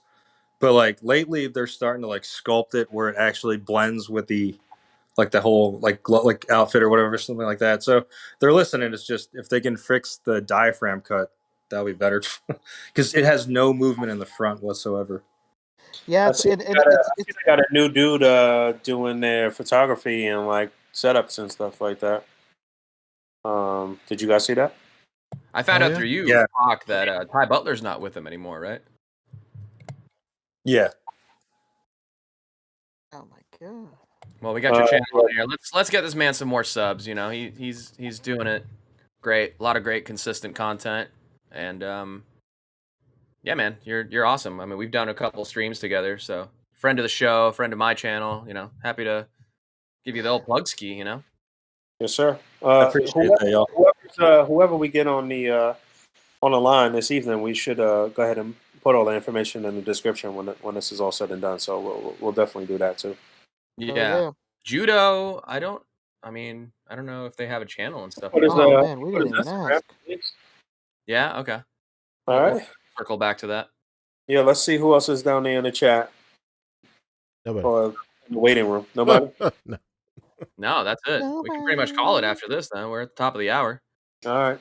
Also, before I peace out, though, they opened up a Jollibee around here, so I'll finally be able to take Kuya Nightwing. Oh, dude! Yeah. That was a lot of Filipino buzzwords you just used right there. Oh man. Yo, oh my god, fuck, I gotta show you this. I showed the guys in the chat, but I didn't actually post this photo. I'm gonna look for it real quick. The best cosplay I saw at San Diego Comic-Con. God. Okay. Oh God. But while I'm looking for that, go ahead and just plug your stuff and let people know like what they can expect from your channel and things of that nature. Just a bunch of like, I do like mainly domestic lines like Marvel Legends and McFarlane Toys. I do have one planned for a Mezco one, but it's from a couple of years ago. It's the PX exclusive Magneto. My local comic shop had him for like 50% off, so I snagged it. So that review should be up soon as well. Nice. Yeah, I'm excited to see that one for sure. Typically on Sundays we do like a movie review or pop culture topics podcast called Lonely Fans Podcast. Love it. Incredible. I love it. I think next one we're gonna discuss for Lonely Fans is like WWE / wrestling centric stuff. So there's a lot to talk about, man. Hunter's taking the reins. What a great fucking name, Lonely Fans. I love it. Right? Did you watch? Did you get to watch my my vlog at all? By the way, I was able to watch some of it. Yeah. Yeah, just stick around towards like the end. There's a little bit of footage of the WWE Mattel panel. The Undertaker shows up. It's awesome. Oh my god. How old is Undertaker right now? 70. No, he's like in his 60s, I think, or late 50s even. God damn. But that's a rough late 50s though. He's not. Oh, he's 57 years old. Yeah. Did you see Ric Flair's trying to wrestle one more match? Oh, he's not.